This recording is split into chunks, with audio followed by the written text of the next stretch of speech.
Notre héros se réveille dans le corps d'un loser absolu, Liam, et lorsqu'il réalise qu'il est maintenant dans le corps d'un enfant, il panique. Son père le gronde pour avoir fait une telle scène, mais il est de bonne humeur aujourd'hui, alors il dit simplement à Liam de s'asseoir et d'essayer de ne pas être une déception. Liam n'arrive toujours pas à croire que tout cela est réel, alors il s'assure qu'il se réveillera tôt ou tard, mais le lendemain matin, il se réveille toujours coincé dans la peau de Liam Hamilton, alors il va devoir accepter que c'est sa vie maintenant. Un peu plus tard, sa servante personnelle entre dans sa chambre pour l'aider à s'habiller. Liam lui pose quelques questions et apprend qu'il est le 5e fils d'un comte et que la fête d'hier était destinée à célébrer la naissance de sa nouvelle petite sœur. Plus tard dans la journée, Liam discute avec son frère aîné, Bruno, pour essayer d'en savoir un peu plus sur sa vie actuelle. Il apprend que Bruno est le 4e fils de la famille noble Hamilton, mais que celle-ci est sur le point de perdre son statut de noblesse. Il existe en effet une règle visant à empêcher les familles nobles de devenir des carents. Cette règle stipule que chaque famille noble doit accomplir quelque chose de grand en l'espace de 3 générations, faute de quoi elle sera déchue de son statut de noblesse et rétrogradée au rang de roturière. C'est pourquoi leur père et leur fils aîné, Albrecht, sont impatients d'apporter une contribution à la société afin de conserver leur statut de noble. Bruno, quant à lui, ne se préoccupe pas vraiment de devenir un roturier, car c'est un type cool qui s'en fout. Liam est surpris par la nonchalance de Bruno face à cette situation, mais pour être honnête, il s'en moque aussi. Il est arrivé ici hier et ne sait pas quoi faire de sa vie.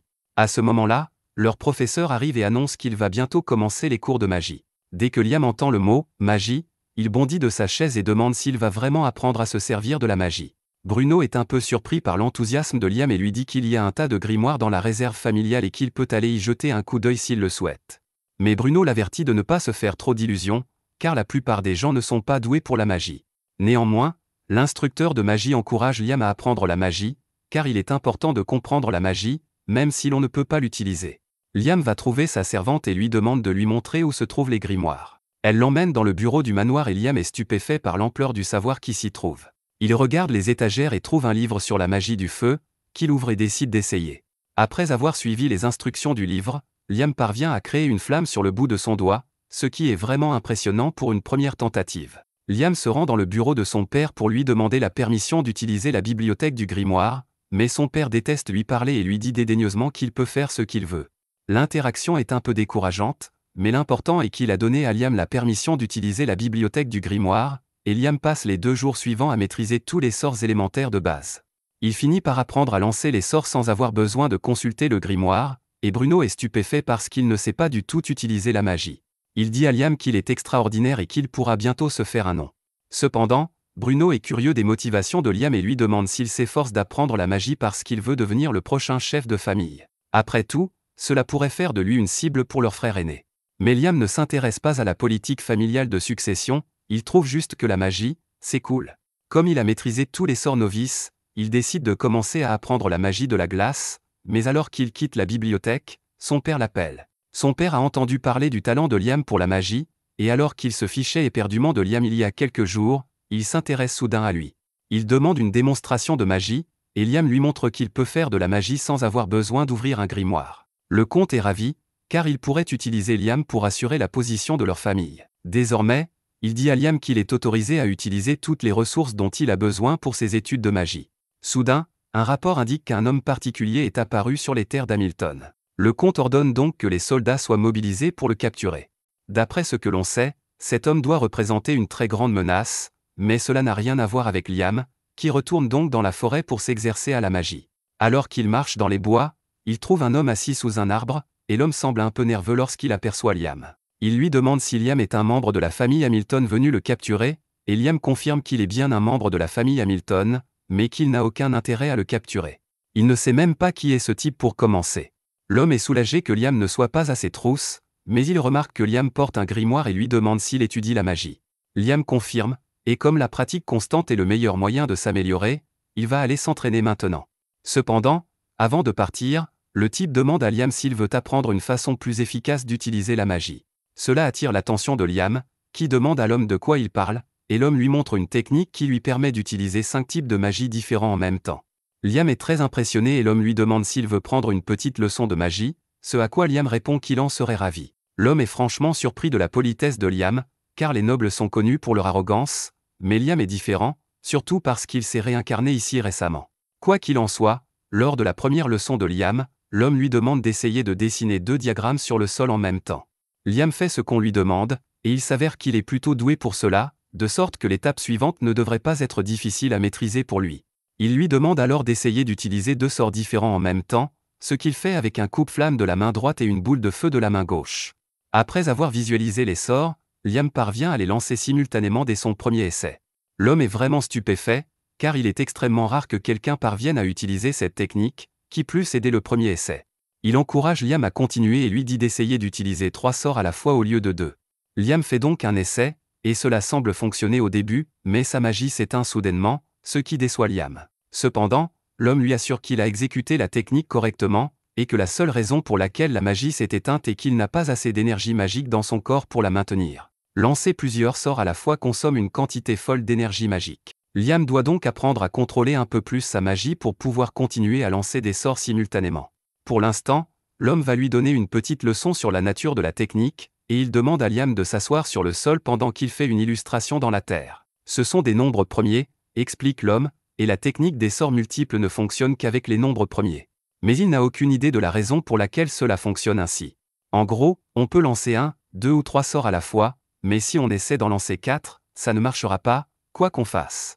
Pour l'instant, l'homme a une limite de 13 sorts à la fois, ce qui est incroyablement impressionnant, mais honnêtement, il a assez de puissance magique pour pouvoir facilement aller jusqu'à 16. Cependant, en raison de la règle des nombres premiers, il ne peut pas activer plus de sorts simultanés tant que sa puissance magique ne lui permet pas d'en lancer 17. Liam a actuellement 12 ans, et l'homme est persuadé qu'avec un entraînement solide, Liam sera capable d'élever son pouvoir magique à un niveau très élevé, et pour l'aider, l'homme lui offre une bague spéciale. L'anneau est en fait un énorme grimoire qui contient toutes sortes de sorts, que Liam peut apprendre quand il le souhaite. Liam enfile l'anneau avec enthousiasme, et plus de 300 sorts commencent à affluer dans sa petite tête. Il a hâte de les essayer, alors il se tourne vers les bois et active le sort coup de vent, créant ainsi une énorme bourrasque de vent. Il se retourne vers l'homme pour le remercier, mais celui-ci est introuvable. À ce moment-là, l'assistante de Liam arrive et l'avertit qu'il est dangereux d'être seul dans les bois en ce moment.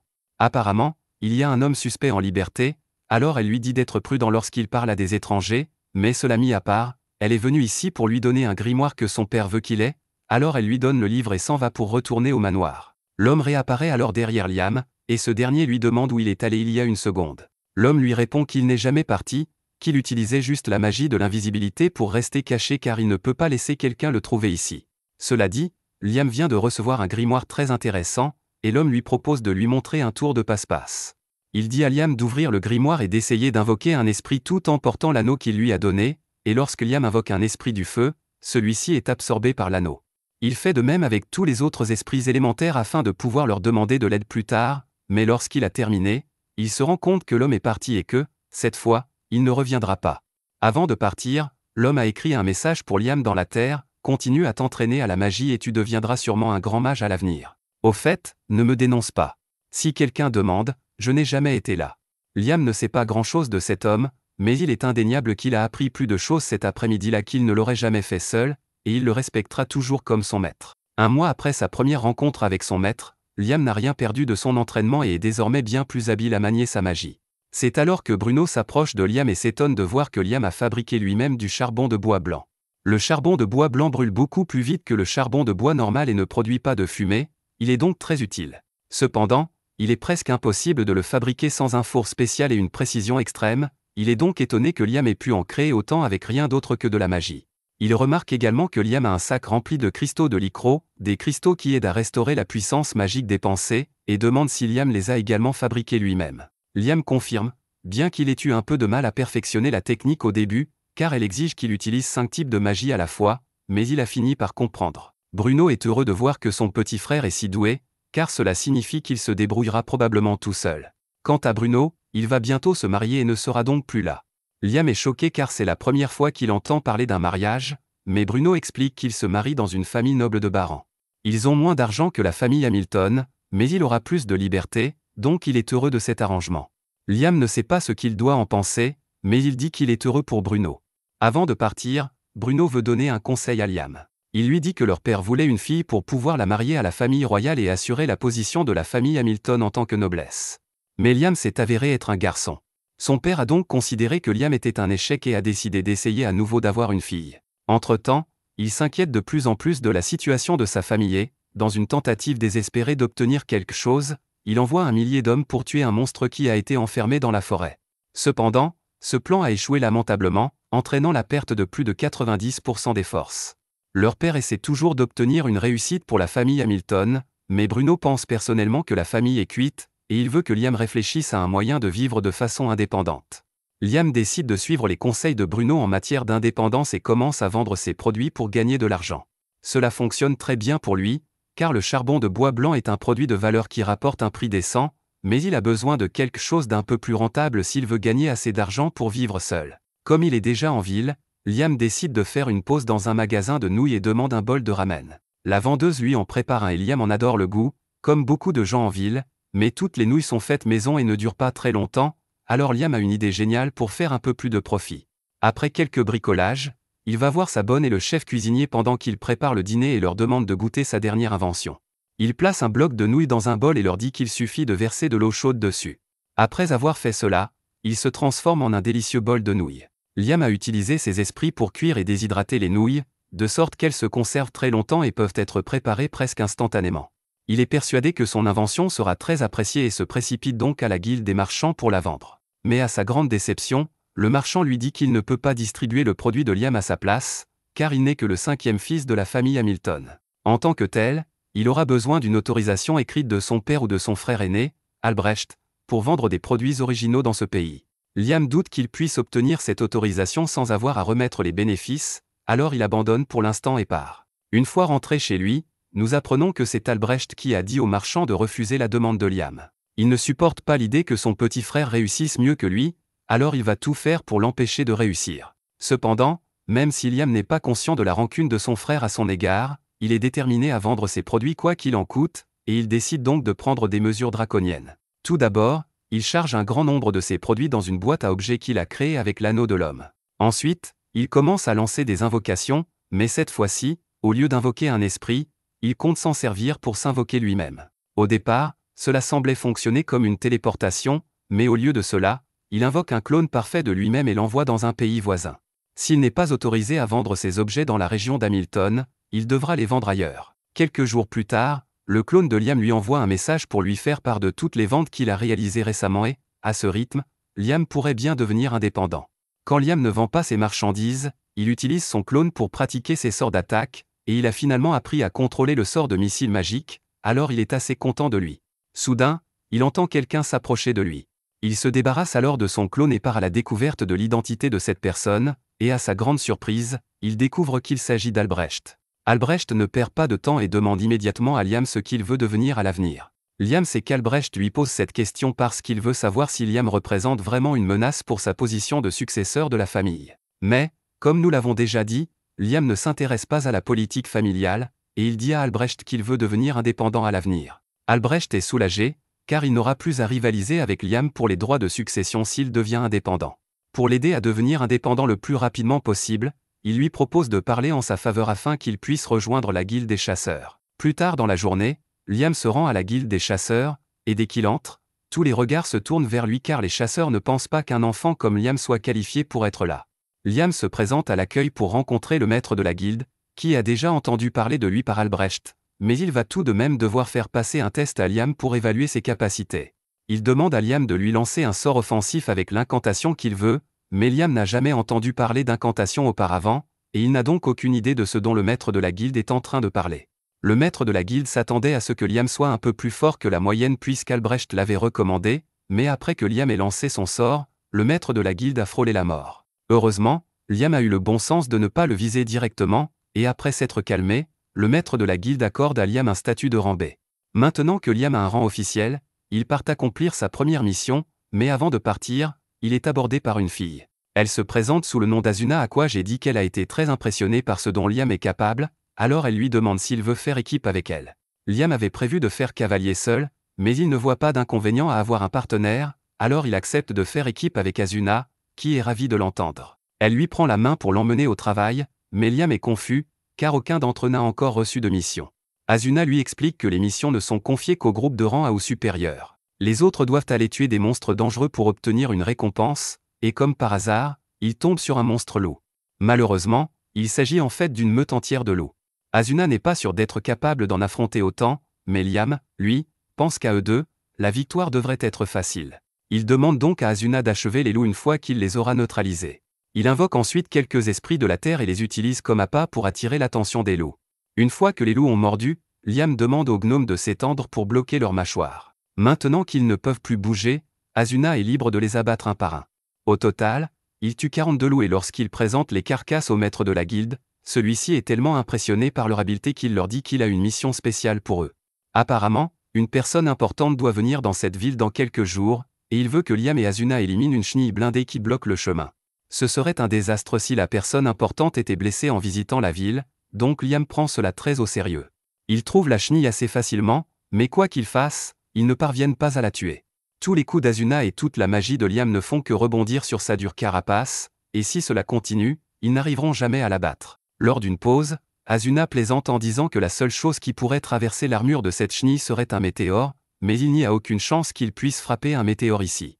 Cependant, le commentaire d'Asuna donne à Liam une idée géniale, il lui demande d'attirer l'attention de la chenille pendant qu'il se prépare. Asuna n'a aucune idée de ce que Liam a l'intention de faire, mais elle suit son plan et distrait la chenille. Une fois la chenille en position, Liam ouvre sa boîte à objets et lâche un énorme rocher sur le verre, le tuant d'un seul coup. La méthode est si efficace qu'ils parviennent à tuer une deuxième chenille. Craignant qu'il n'y ait d'autres chenilles dans les parages, Liam utilise un sort de recherche après avoir tué la première chenille, et c'est ainsi qu'il trouve la deuxième chenille tapie dans les parages, qu'il tue également. Le maître de guilde est tellement impressionné par la performance d'Asuna et de Liam qu'il leur offre 5 fois la récompense initiale. Quelques jours plus tard, lorsque la personne importante doit arriver, Liam, Asuna et de nombreux habitants de la ville attendent dehors pour voir de qui il s'agit. Le père de Liam et Albrecht sont également présents pour accueillir leur invité, mais pour une raison ou une autre, l'homme semble s'intéresser à Liam. Il se passe beaucoup de choses et l'homme finit par convoquer Liam, mais ce dernier ne sait pas pourquoi. L'homme se présente comme James Stanley et veut aller droit au but. Il demande donc à Liam comment il a obtenu la bague de Raymond. Il pense que Liam a dû la voler, mais Liam se lève et crie qu'il ne ferait jamais une telle chose à son maître. Il explique toute la rencontre qu'il a eue avec l'homme dans la forêt, et après avoir entendu l'histoire, Stanley la trouve très amusante car elle ressemble exactement à ce que Raymond aurait fait. Il s'excuse d'avoir accusé Liam de vol, car il n'avait pas réalisé que Raymond prenait un élève, mais puisqu'il est là de toute façon, Stanley veut voir à quel point l'élève de Raymond est fort. Il demande à son assistant, Simone, de se tenir dans un coin et demande à Liam de lancer son sort le plus puissant sur Simone. Liam accepte le test, se met en position et se prépare à lancer ses missiles magiques, et pour donner un coup de pouce supplémentaire, il décide d'utiliser une incantation.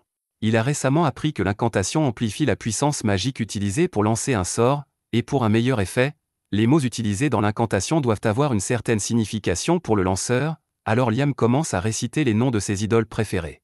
L'incantation fonctionne manifestement, car Liam passe de 7 à 11 sorts d'un coup. Le pauvre Simone n'y arrive pas, l'attaque traverse son bouclier et il est touché. James est impressionné par la capacité de Liam à lancer un grand nombre de sorts. Il lui offre donc une récompense et lui annonce qu'il obtiendra le statut de chevalier. Devenir chevalier signifie que Liam est désormais indépendant, donc Albrecht cessera probablement de le surveiller à partir de maintenant, puisqu'il n'est plus une menace pour sa succession. Quoi qu'il en soit, James connaît très bien Raymond, il sait donc que ce dernier adore faire des farces et lui demande si quelque chose de ce genre lui est arrivé récemment. Et maintenant qu'il en parle, quand Liam s'entraînait à maîtriser sa boîte à objets, il a fini par l'utiliser pour assécher le lac dans la forêt, mais en faisant cela, il a trouvé une lettre laissée là par Raymond. Elle était adressée à Liam et disait que Raymond avait voulu lui offrir 100 kg d'or comme cadeau de fin d'études, mais que tout avait coulé au fond du lac et qu'il avait donc décidé de transformer l'or en poussière d'or et de la mélanger à la rivière. Liam pense que ce n'était qu'un gaspillage de tout cet or, mais d'après ce que James sait de Raymond, il ne s'agit probablement pas d'une simple blague, et cela vaut peut-être la peine d'y regarder de plus près.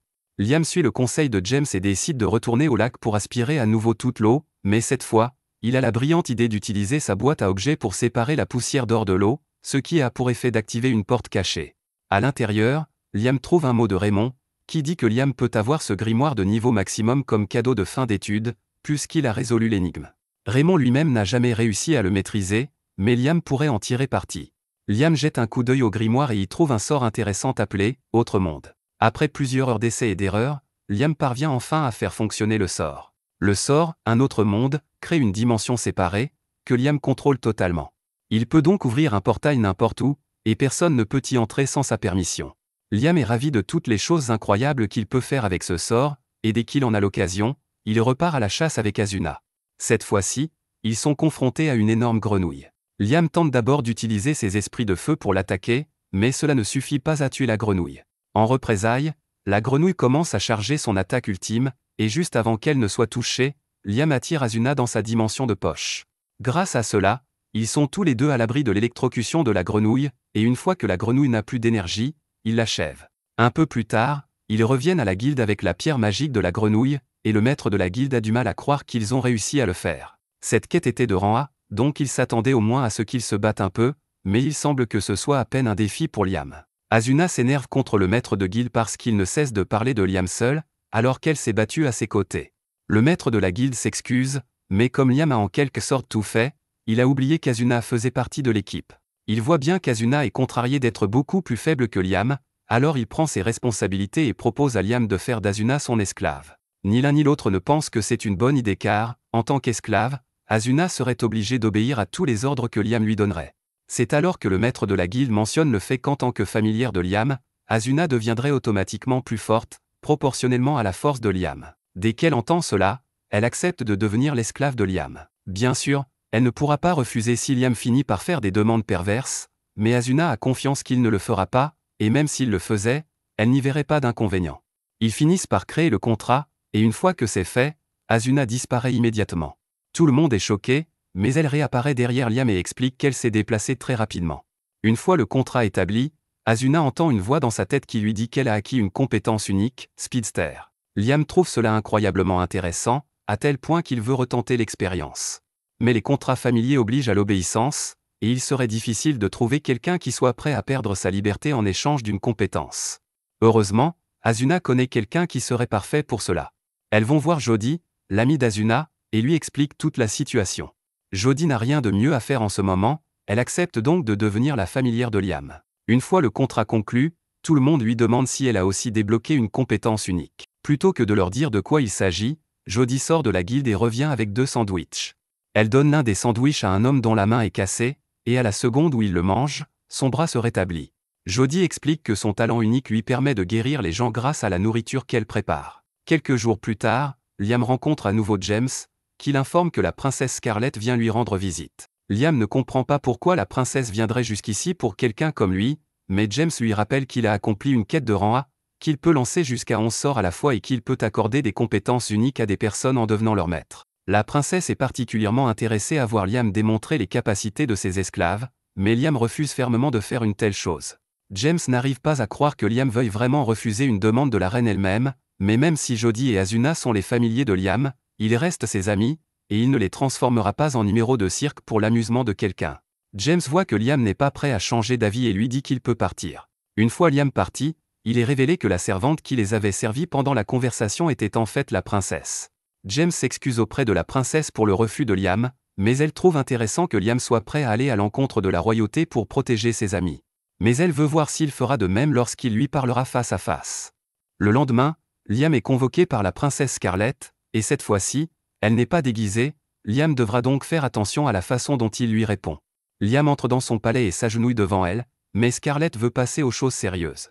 Elle demande donc que l'on apporte un siège à Liam et mentionne qu'elle a entendu dire qu'il avait vaincu une chenille en armure et une grenouille géante. Elle est particulièrement impressionnée par le fait qu'il ait pu tuer une grenouille sans utiliser de magie avancée, car c'est la première fois que quelqu'un réussit un tel exploit.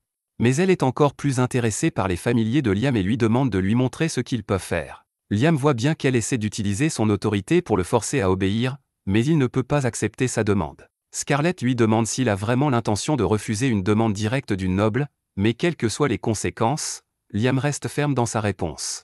Il refuse catégoriquement de transformer ses amis en numéros de cirque. Il est tout à fait prêt à affronter la colère de Scarlett pour avoir refusé, mais à sa grande surprise, elle éclate de rire. Liam est la première personne qu'elle rencontre qui reste fidèle à sa morale, même face à une autorité supérieure, et elle trouve cela très amusant, alors elle veut le récompenser.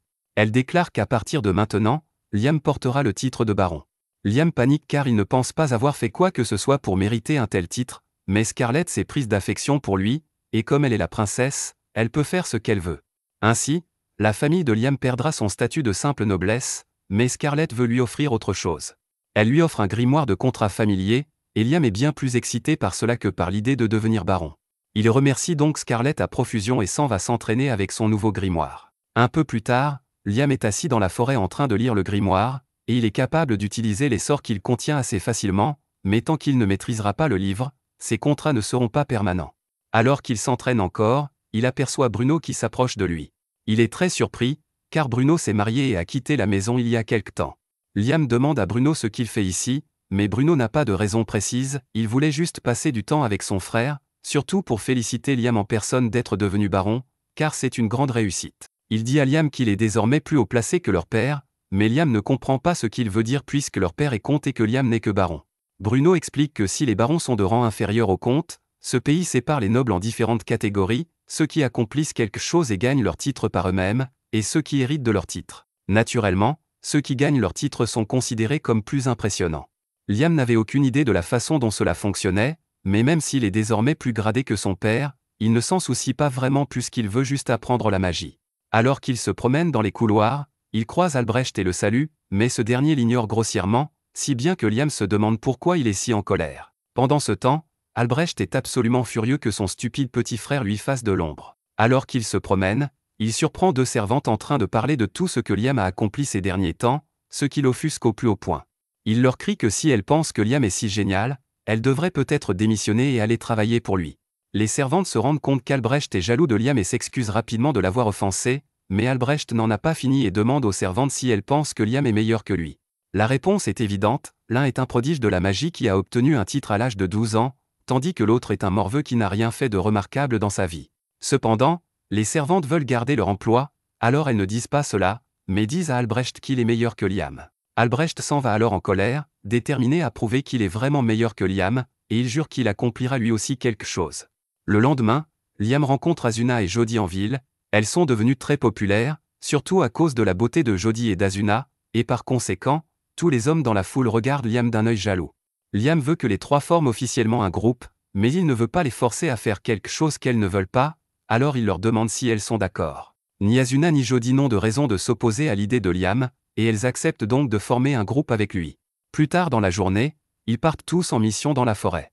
Jody utilise son arc et ses flèches pour frapper un loup au cou, et pendant qu'il est affaibli, Asuna arrive et l'achève avec son épée. Liam complimente Asuna parce qu'elle est devenue beaucoup plus rapide depuis qu'elle est devenue son familier. En parlant d'amélioration, Jody remarque qu'elle n'a plus la vision d'une vieille dame, grâce au contrat qui l'a fait redevenir une enfant. Liam demande si c'est toujours une bonne chose d'avoir une meilleure vue, et pour Jody, elle ne dirait jamais non à une meilleure vue, surtout depuis qu'elle est archer. Liam lève donc la main et lance un sort d'amélioration sur les yeux de Jody, ce qui lui permet de voir beaucoup plus loin qu'avant. Asuna demande à Liam ce qu'il vient de faire, et il explique qu'il a utilisé un sort d'amélioration de base pour donner à Jody une meilleure vision. Asuna trouve cela vraiment génial et demande à Liam de lui jeter un sort d'amélioration, mais Liam ne pense pas que ce soit une bonne idée. Il pourrait sans doute améliorer la puissance de combat d'Asuna, mais ce serait risqué car elle risquerait fort de se briser les os sous l'effet de sa nouvelle force, alors qu'une vision améliorée n'a pas vraiment d'inconvénient. Grâce à sa vue améliorée, Jody peut pratiquement abattre tout ce qui se trouve à portée de son arc, et tout cela grâce à Liam, qui lui en est très reconnaissant. Après une longue journée de chasse, Liam et les autres retournent à la guilde, mais ils sont choqués de voir que l'endroit est en plein chaos. Ils demandent ce qui s'est passé et apprennent qu'Albrecht a causé un énorme désordre en brisant le sceau de la forêt. Liam comprend immédiatement qu'Albrecht a dû tenter de vaincre le monstre scellé dans la forêt par jalousie tordue. Liam pense que c'est en partie de sa faute, et il court dans la forêt pour évaluer la situation.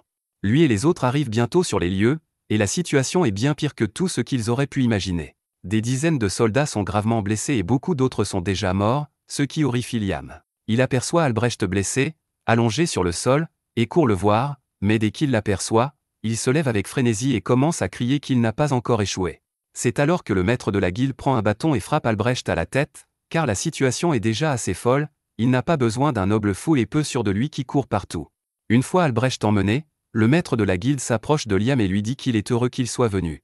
Asuna lui demande ce qui se passe, et il lui explique que le démon dragon Redon était scellé dans ses bois grâce au travail acharné de l'arrière-grand-père de Liam, mais qu'Albrecht a brisé ce sceau lors d'une tentative ratée de tuer Redon, et qu'il est maintenant en liberté. Ils savent comment recéler la bête, et le maître de la guilde a déjà rassemblé toutes les personnes nécessaires pour le faire, mais il y a quelque chose qui les empêche de sceller Redon à nouveau, et ce sont les enfants de Redon. Les petits Redons sont en fait les responsables de tous les dégâts causés ici, et si un tel carnage peut être causé par les petits, alors imaginez ce que le vrai Redon peut faire. Heureusement, comme Redon a été enfermé pendant si longtemps, il lui faudra environ une semaine pour retrouver sa force et attaquer, alors s'ils parviennent à recéler Redon avant, ils pourront éviter un désastre. Liam a l'intention d'aider autant que possible, il se rend donc à l'endroit où se trouve Redon et le trouve gardé par les 3 petits Redons. Les petits Redons n'étant pas très grands, Asuna décide de tenter sa chance et se lance à l'assaut. Cependant, l'un des petits Redons lui envoie une boule de feu, et bien qu'elle parvienne à l'esquiver, l'arbre derrière elle est complètement vaporisé. Liam tente alors d'utiliser ses missiles magiques pour attaquer, mais les Redons utilisent leur boule de feu pour contrer, et Liam ne sait plus quoi faire. Son sort d'attaque le plus puissant n'a pas eu d'effet sur eux, mais il lui reste encore un truc à essayer, alors il ordonne à Asuna de prendre Jodie et de s'enfuir. Les Redons foncent tous sur Liam, mais avant qu'ils ne puissent l'atteindre, il ouvre sa porte d'un autre monde et les laisse tomber, si bien qu'ils sont tous piégés à l'intérieur. Le maître de guilde n'arrive pas à croire que Liam ait pu vaincre les 3 petits Redons tout seul, et Liam non plus, car il s'en est fallu de peu. Maintenant que les petits Redons ne peuvent plus interférer, le maître de la guilde demande à tout le monde de recommencer à sceller les Redons. Pendant ce temps, Asuna et Jodie reviennent auprès de Liam, qui est soulagé de voir qu'elles vont bien. Il l'interroge sur le sort qu'il a utilisé pour vaincre les petits Redons, et Liam leur explique qu'il s'agit d'un sort qui crée une dimension séparée. Il y a piégé les petits Redons, mais il n'y a aucun risque qu'ils s'échappent, car à son niveau de maîtrise actuel, chaque fois qu'il ferme la porte, tout ce qui se trouve à l'intérieur de la dimension disparaît. À ce moment-là, Liam entend une voix dans sa tête et, dans la seconde qui suit, il est plongé dans l'esprit de Redon. Redon parle de Liam comme d'un humain à l'âme immense et lui demande qui il est, mais Liam ne comprend pas la question, car pour autant qu'il le sache, il n'est qu'un humain ordinaire. Liam a beau dire, Redon n'est pas convaincu, car il voit bien que le corps et l'âme de Liam ne correspondent pas. Liam comprend que Redon fait peut-être référence au fait qu'il s'est réincarné dans le corps de Liam Hamilton, et il se demande si Redon en connaît la raison, mais malheureusement, Redon n'en a aucune idée. Cependant, ce qu'il sait, c'est que la vie de Liam sera certainement intéressante, et il propose donc de passer un accord avec lui. Redon veut accompagner Liam tout au long de sa vie et lui promet qu'il ne fera aucun mal à Liam ou à son entourage s'il accepte. En fait, il propose à Liam de l'aider à développer les compétences qu'il possède déjà, et Liam ne ressent aucune animosité de la part de Redon, si bien qu'il finit par accepter le marché. Soudain, le corps de Redon se dématérialise et est absorbé par l'âme de Liam, laissant une marque de dragon sur sa main. Liam sent le pouvoir de Redon circuler dans son corps, il décide donc de faire un petit essai et lance ses missiles magiques dans le ciel. À sa grande surprise, il est maintenant capable de contrôler et de lancer 17 sorts en même temps, et ce grâce à l'augmentation de puissance que Redon lui a accordée. Cependant, l'utilisation du pouvoir de Redon semble avoir des effets secondaires négatifs, car tout le monde autour de Liam commence à souffrir de maux de tête à cause de l'exposition à un mana aussi dense. Liam remarque que tout le monde se débat et réalise que son mana en est la cause, il le supprime donc et s'excuse d'avoir agi de manière aussi irréfléchie. Pour montrer sa sincérité, il offre au maître de la guilde 10 kg de poussière d'or et lui demande de les utiliser pour payer le traitement de ceux qui ont été gravement blessés au cours de ce combat. Plus tard dans la nuit, Liam rencontre son père, qui lui est très reconnaissant de ce qu'il a fait, car cela a permis d'éviter un grand désastre causé par la myopie d'Albrecht. Il a également appris que James est toujours en ville, et que la nouvelle de l'exploit de Liam ne devrait pas tarder à atteindre la capitale royale. Ce soir-là, Liam va se coucher, mais lorsqu'il se réveille le lendemain matin, il se rend compte que 2 nouveaux sorts sont apparus dans sa tête. Il se précipite dehors pour tester les sorts et, après plusieurs heures d'entraînement, il parvient enfin à utiliser l'un d'entre eux et à invoquer un petit Redon. Avec un peu plus d'entraînement, Liam pourra rendre le petit Redon utile au combat, mais pour l'instant, ce n'est qu'un mignon animal de compagnie. Alors que Liam s'amuse avec le petit Redon, la princesse Scarlett arrive par hasard derrière lui et reconnaît la magie que Liam vient d'utiliser comme de la magie sacrée. Elle savait déjà que Liam était impressionnant, mais pensait qu'il était capable d'utiliser la magie sacrée à un si jeune âge. Quoi qu'il en soit, ce n'est pas pour cela que Scarlett est ici aujourd'hui. Elle est ici pour donner à Liam sa récompense pour avoir vaincu le démon dragon. Elle voulait lui accorder un titre de noblesse plus élevé, mais les autres nobles étaient vraiment opposés à l'idée qu'un enfant sans terre soit promu aussi fréquemment, alors elle a décidé de lui donner l'ordre du Phénix de 3e classe. Pendant qu'elle est là, elle veut aussi savoir comment Liam a réussi à vaincre le dragon, car selon les détails, elle pourrait être amenée à le déclarer héros de leur pays. Cependant, la princesse est complètement horrifiée lorsqu'elle apprend que Liam a absorbé le monstre du dragon. Elle pense que cela signifie qu'elle s'est trompée à son sujet, mais elle vient de le voir utiliser la magie sacrée, alors peut-être que non. Quoi qu'il en soit, elle demande à Liam de garder ce détail secret quoi qu'il arrive, et le lendemain, Liam reçoit un coffre rempli de 3000 pièces d'or en guise d'argent de poche. Il ne comprend pas pourquoi la princesse veut à tout prix qu'il se taise, mais il va devoir s'y résoudre. Cependant, bien qu'il ait déjà reçu son argent de la princesse, James devient suspicieux et convoque une réunion pour demander à Liam ce qui s'est passé. Liam essaie de nier qu'il s'est passé quelque chose de spécial, mais pour que la princesse lui verse autant d'argent en cachette, il doit s'agir d'un secret de grande envergure. Il interroge donc un peu Liam, qui finit par craquer et révèle qu'il peut utiliser la magie sacrée.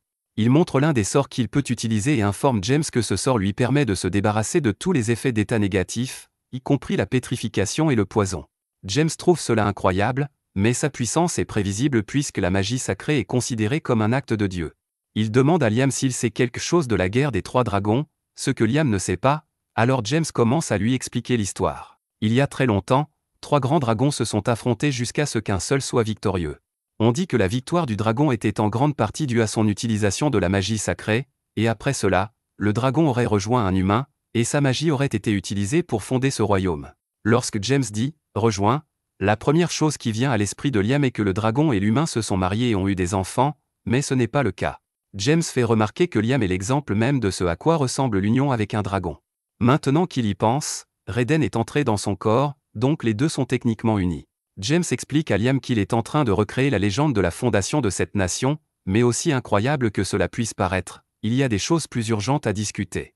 La noblesse de la famille Hamilton vient du fait que leur grand-père a réussi à sceller un monstre dragon, mais il s'avère que Raiden n'était pas un monstre dragon, mais plutôt le dragon fondateur de la nation, et que la famille de Liam a donc scellé à tort le fondateur de la nation.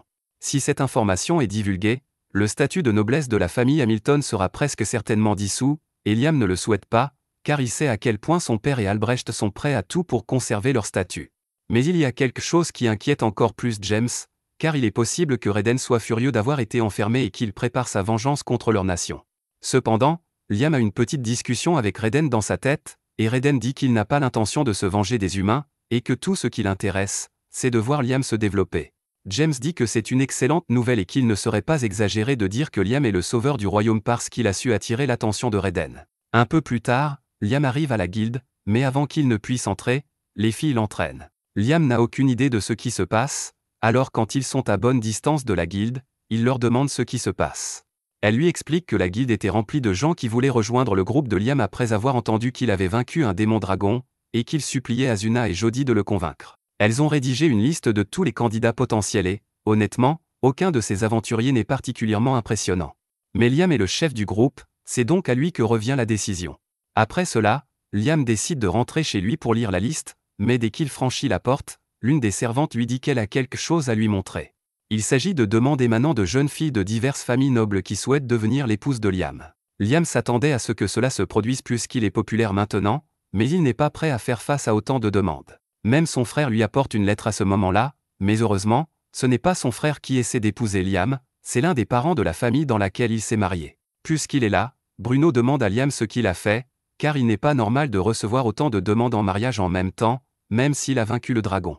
Les seules personnes à qui Liam a parlé de cette histoire de magie sacrée sont la princesse et James, mais comme la princesse l'a payé très cher, les autres nobles ont compris qu'il devait y avoir quelque chose d'important avec lui. C'est un peu pénible, mais Liam ne peut pas nier qu'il apprécie vraiment toute la popularité qu'il a maintenant. Plus tard dans la journée, Liam se rend dans la forêt avec Jody et Asuna car il a quelque chose à leur montrer. Il ouvre sa dimension de poche et, en entrant, Asuna et Jody découvrent une énorme maison au milieu de la pièce. Liam explique qu'il l'a fait construire par un charpentier et qu'il l'a ensuite déplacée ici à l'aide de sa boîte à objets. C'est impressionnant, mais Asuna craint que la maison ne disparaisse comme ce qui s'est passé avec les Raiden Junior à l'époque. Liam explique qu'il maîtrise parfaitement ce sort et que plus rien ne disparaîtra à l'intérieur, c'est pourquoi il a mis tous ces objets ici. Il fait visiter la maison à Asuna et Jody, qui s'amusent toutes les deux, mais Jody fait remarquer que l'endroit est constamment éclairé et qu'il serait difficile de s'y endormir. Liam a une idée et décide d'invoquer un esprit de l'ombre pour assombrir l'endroit. Cela fonctionne, mais un peu trop bien, car tout l'endroit est devenu noir. Liam tente d'éclaircir un peu les lieux en demandant à un esprit du feu d'allumer la cheminée, mais cela ressemble encore trop à un décor de film d'horreur, alors il demande à l'ombre si elle peut contrôler le niveau d'obscurité qu'elle crée. Malheureusement, l'ombre est de bas niveau et ne peut donc pas contrôler l'obscurité qu'elle crée. Une ombre de niveau moyen serait capable de le faire, mais Liam n'a pas encore appris le sort permettant d'en invoquer une. Asuna trouve vraiment dommage que l'ombre de bas niveau ne puisse pas devenir une ombre de niveau moyen. C'est alors que Liam se souvient que les contrats qu'il a conclus avec ses familiers permettent d'élever le niveau des gens, et il passe donc un contrat avec l'ombre, qui monte effectivement en niveau. L'ombre remercie Liam d'avoir conclu un contrat avec elle et, comme elle est maintenant de niveau moyen, elle limite le niveau d'obscurité dans la zone pour donner l'impression qu'il fait nuit. Elle dit ensuite à Liam qu'il peut faire appel à elle à tout moment, mais Liam n'est pas sûr de pouvoir invoquer l'ombre puisqu'il ne sait pas utiliser la magie spirituelle de niveau intermédiaire. Cependant, L'ombre fait remarquer que Liam porte un anneau de stockage magique, et qu'il devrait donc pouvoir l'utiliser pour l'absorber et l'invoquer quand il le souhaite. Liam n'y avait pas pensé, il essaie donc et l'anneau absorbe vraiment l'ombre de niveau moyen.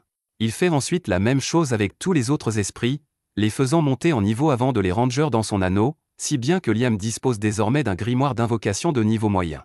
Le lendemain, Liam se rend dans la forêt à la demande de Raiden, et une fois arrivé à l'endroit désigné, Raiden lui demande d'invoquer l'un des Raiden Junior. Liam l'invoque et les Raiden Junior créent une ouverture dans une barrière qui révèle des dizaines de lutins cachés dans la forêt. Dès que les lutins réalisent que Liam est un humain, ils s'envolent pour ne pas être blessés. Liam tente de les calmer en leur expliquant qu'il n'est pas leur ennemi. Il leur dit que c'est Raiden qui lui a dit de venir ici, et après avoir entendu le nom de Raiden, les faits semblent lui faire un peu plus confiance. Les ailes de lutin sont des ingrédients précieux pour les potions, et les humains les ont presque chassés jusqu'à l'extinction à un moment donné. C'est pourquoi Raiden a décidé de les protéger en créant une barrière dans la forêt. Cependant, comme il vit maintenant dans Liam, il ne peut plus maintenir la barrière, et il veut que Liam protège les lutins à sa place. Pour ce faire, Liam veut d'abord former des contrats de familiarité avec tous les lutins, alors il leur demande s'ils sont d'accord. Les lutins font confiance à Liam puisqu'il travaille pour le compte de Raiden, et comme il va passer des contrats avec eux, Raiden demande à Liam de leur donner des noms, car nommer les choses donne un pouvoir supplémentaire à la magie humaine. Liam conclut un contrat et décide d'appeler le premier lutin Rena. Cependant, à sa grande surprise, une fois le contrat terminé, Rena se transforme de lutin en elfe. Raiden trouve intéressant que les lutins se soient transformés en elfes, mais il n'est pas surpris.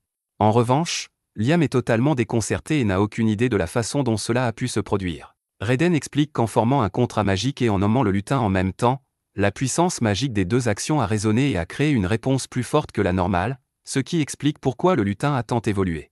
Pour l'instant, Raiden dit qu'il serait préférable que Liam nomme tous les familiers avec lesquels il passe des contrats. Après avoir vu les effets du contrat, tous les autres lutins sont impatients de passer un contrat et demandent à Liam de les nommer à leur tour. Une fois que tous les lutins ont été transformés en elfes, Rena lui demande quelques ordres puisqu'il s'agit de ses familiers. Liam n'a pas vraiment réfléchi à l'avenir puisqu'il est venu ici à la demande de Raiden, mais comme les lutins sont maintenant tous des elfes, il suggère qu'ils commencent à se construire un village.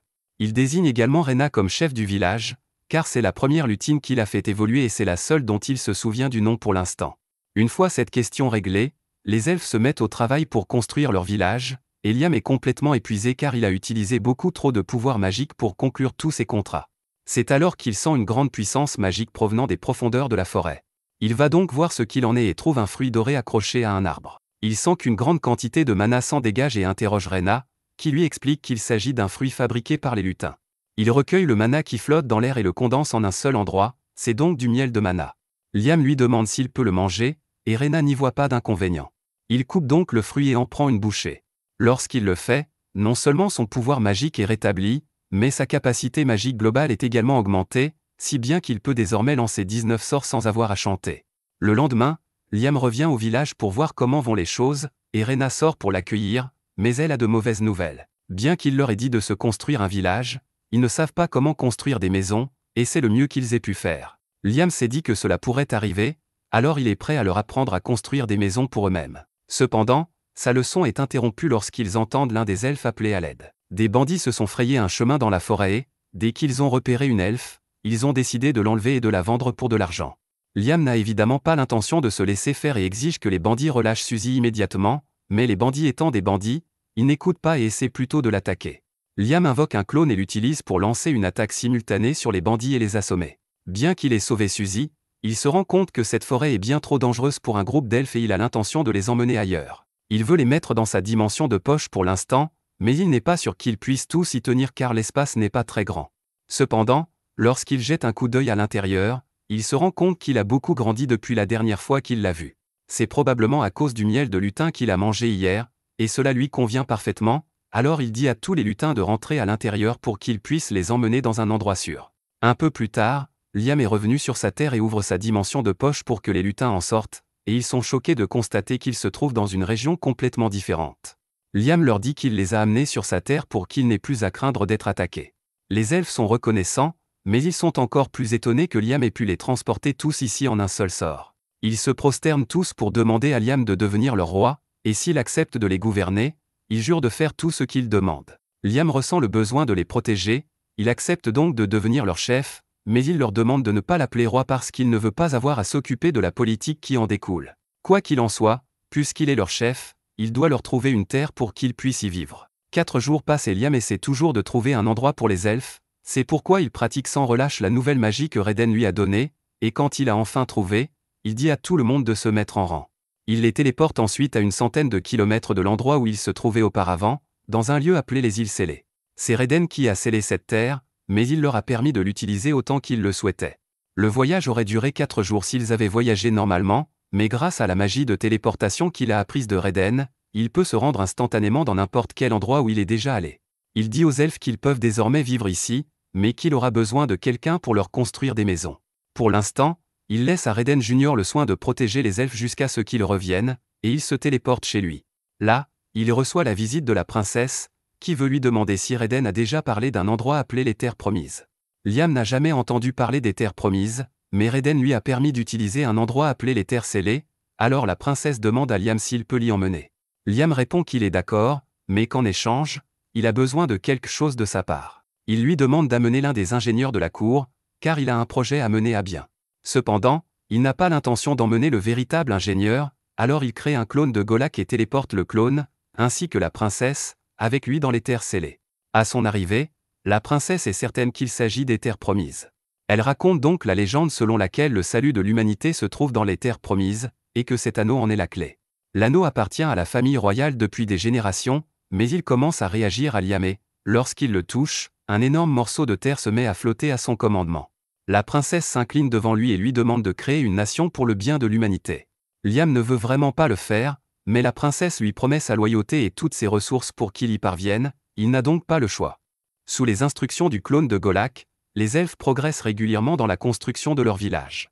Pendant ce temps, Liam s'efforce d'éliminer tous les monstres qui errent sur cette terre grâce à sa magie. Après avoir réussi à abattre une tortue géante, Liam remarque que la princesse Scarlett se tient derrière lui.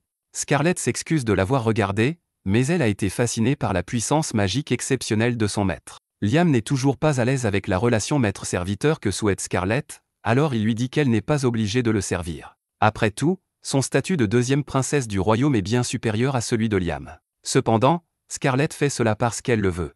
Sa famille a du sang de dragon qui coule dans ses veines, c'est pourquoi les femmes de sa famille sont généralement mariées pour tisser des liens avec d'autres nations. C'est pourquoi elle préfère servir le dieu dragon Reden plutôt que de rester la princesse du royaume. Après avoir constaté à quel point Scarlett est dévouée, Reden se prend d'affection pour elle et lui dit de marcher 1 kilomètre vers le nord, car il y a là quelque chose qui pourrait lui plaire. Elle et Liam suivent les indications de Reden et, au milieu de la forêt, ils trouvent l'entrée de ruines anciennes. Ils entrent et découvrent un dragon de métal assis au milieu de la pièce. Alors qu'ils s'approchent, le dragon se réveille, et on dirait qu'il est sur le point d'attaquer. Reden explique que cette chose est l'un des gardiens qu'il a créés, et qu'elle va certainement les attaquer, mais que si Liam peut retirer l'une des lettres anciennes sur son front, elle deviendra un animal de compagnie obéissant. Cela semble assez facile, Liam se téléporte donc sur le front du dragon et, à l'aide d'une lance sacrée, il parvient à percer l'une des lettres, désactivant ainsi le mode de défense du dragon. Le dragon réagit alors au sang de dragon qui coule dans le corps de Scarlett et décide de l'écouter. Scarlett accepte avec joie la garde du dragon, mais quand Liam dit qu'il veut retourner à la surface, Scarlett dit qu'elle va attendre ici un moment car elle ne veut pas laisser son dragon seul avant qu'il ne se soit complètement remis de la blessure causée par l'attaque de Liam. Liam n'arrive toujours pas à se faire à l'idée que quelqu'un d'aussi important que Scarlett soit à son service, mais Reden suggère que Liam doit simplement devenir quelqu'un d'aussi important. Ainsi, il ne sera plus gêné, mais c'est plus facile à dire qu'à faire. À ce moment-là, Liam remarque une perturbation venant de la direction du village que les elfes sont en train de construire. Il se téléporte donc pour voir ce qui se passait, à sa grande horreur, il découvre que le village est complètement en ruine. Les elfes lui expliquent que cela a été causé par des hommes-loups qui ont attaqué soudainement, et en parlant d'hommes-loups, ils réapparaissent et commencent à exiger que les intrus quittent immédiatement cette terre sacrée. Liam voit bien que les hommes-loups les ont pris pour des intrus, alors il tente d'expliquer qu'ils ont reçu la permission de rester ici, mais avant qu'il ait pu dire quoi que ce soit, l'homme-loup l'attaque. Liam est obligé de se téléporter et de se défendre avec un peu de magie. L'homme-loup semble toujours déterminé à chasser Liam et ses amis de cette terre sacrée, mais Liam sort alors un Reden Junior, prouvant ainsi qu'il est affilié à Reden. L'homme-loup se rend compte de son erreur et s'excuse sincèrement d'avoir détruit le village, mais les elfes disent que ce n'est pas grave puisque les loups n'ont fait que leur devoir, puisqu'ils sont au service de Reden. Les filles suggèrent que les hommes-loups deviennent également les familiers de Liam. Le chef des hommes-loups trouve que c'est une bonne idée, ils acceptent donc de devenir les familiers de Liam, et Liam n'a aucune raison de refuser, il crée donc un contrat avec le chef, en la nommant Chris. Le lendemain, Liam retourne au village pour voir comment les choses se passent, et avec l'arrivée de Chris et de tous les autres hommes loups, le village a progressé beaucoup plus rapidement. Dès que Chris aperçoit Liam, elle se lève pour le serrer dans ses bras, et quand il lui demande comment se passe la construction, Chris lui montre la direction et lui dit qu'ils sont encore en train de reconstruire l'une des maisons qu'ils ont détruites hier. Une fois de plus, elle s'excuse sincèrement d'avoir agi de façon si irréfléchie hier, mais Liam dit que ce n'est pas grave tant que les hommes loups peuvent aider à réparer les maisons. Les choses iraient certainement beaucoup plus vite si Liam pouvait utiliser la magie pour réparer les maisons, mais il n'y a pas de sort pour cela dans l'anneau. Raiden lui dit qu'il n'a qu'à créer un sort de réparation pour lui-même s'il n'en existe pas déjà un. Liam n'avait aucune idée qu'il pouvait créer ses propres sorts, alors Raiden lui explique qu'il lui suffit d'imaginer clairement chaque étape du processus de ce qu'il essaie d'accomplir. Une fois cela fait, il jette le sort sur un morceau de bois et demande à Chris de le briser pour lui. Chris s'exécute, mais à sa grande surprise, juste après l'avoir brisé, le morceau de bois se répare comme s'il était neuf. Liam explique que c'est l'effet du sort qu'il vient de créer, It Memory. Il permet aux objets inanimés de conserver un état particulier quoi qu'il arrive, donc s'il l'utilise sur les maisons, quoi qu'il arrive, les bâtiments resteront debout. Après s'être familiarisé avec la création de sorts, Liam commence à expérimenter toutes sortes de sorts et finit par créer des missiles magiques explosifs. Il a l'intention de continuer à inventer d'autres sorts, mais tout à coup, on l'appelle pour une urgence. Des humains ont envahi la Terre et chassent les lutins qui y vivent. C'est vraiment grave, alors Liam se précipite pour enquêter et découvre les intrus. Il se met en travers de leur chemin et les avertit de faire demi-tour parce que c'est sa nation. Les hommes pensent que Liam n'est qu'un enfant stupide, ils l'ignorent et continuent d'avancer, mais Liam tire un coup de semonce pour bien faire comprendre qu'il ne plaisante pas. Les hommes n'apprécient pas, et au lieu de faire demi-tour et de partir, ils décident d'attaquer, ce qui ne laisse pas d'autre choix à Liam que d'éliminer chacun d'entre eux. Après s'être occupé de tous les soldats, Liam retourne au village, où Rena le remercie d'avoir protégé les lutins. Ces derniers vivaient dans la forêt, mais ils ont été attaqués par les soldats qui tentaient de les capturer. Liam dit aux lutins qu'ils peuvent tous rester ici aussi longtemps qu'ils le souhaitent, et qu'il est même prêt à conclure des contrats avec eux. Mais comme il y a beaucoup de lutins ici, Liam passe beaucoup de temps à les nommer, et il commence à être à court de noms. Le lendemain, Liam réunit les filles de sa dimension de poche et leur montre le casque pour leur demander si elles savent quelque chose à son sujet. Scarlett reconnaît l'écusson du casque comme étant celui de Palta, et comme les royaumes de Jamil et de Kisté, Palta est un royaume qui borde la terre promise.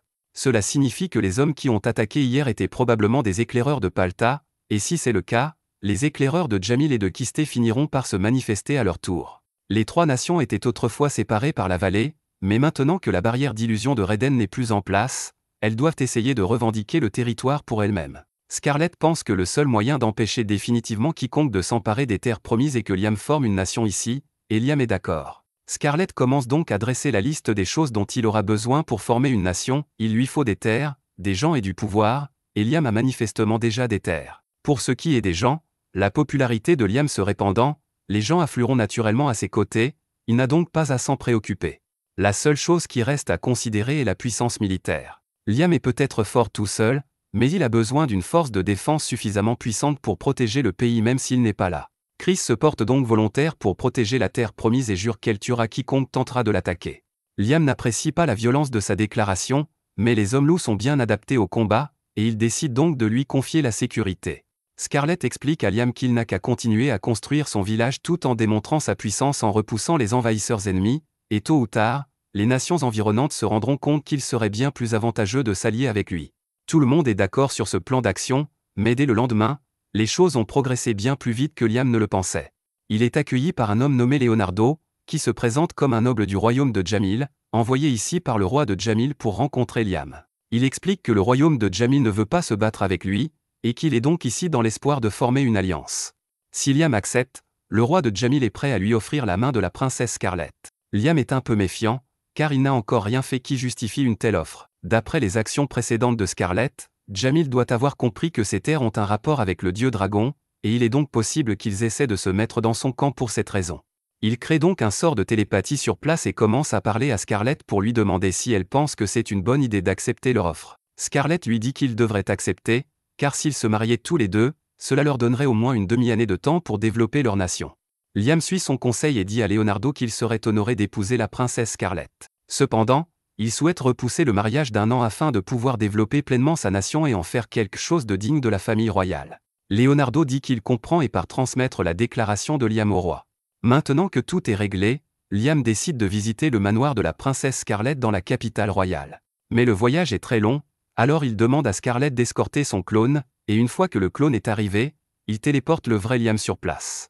Maintenant que Liam a visité le manoir de Scarlett, il peut revenir quand il le souhaite, et comme c'est la première fois qu'il se rend dans la capitale royale, il aimerait pouvoir faire du tourisme.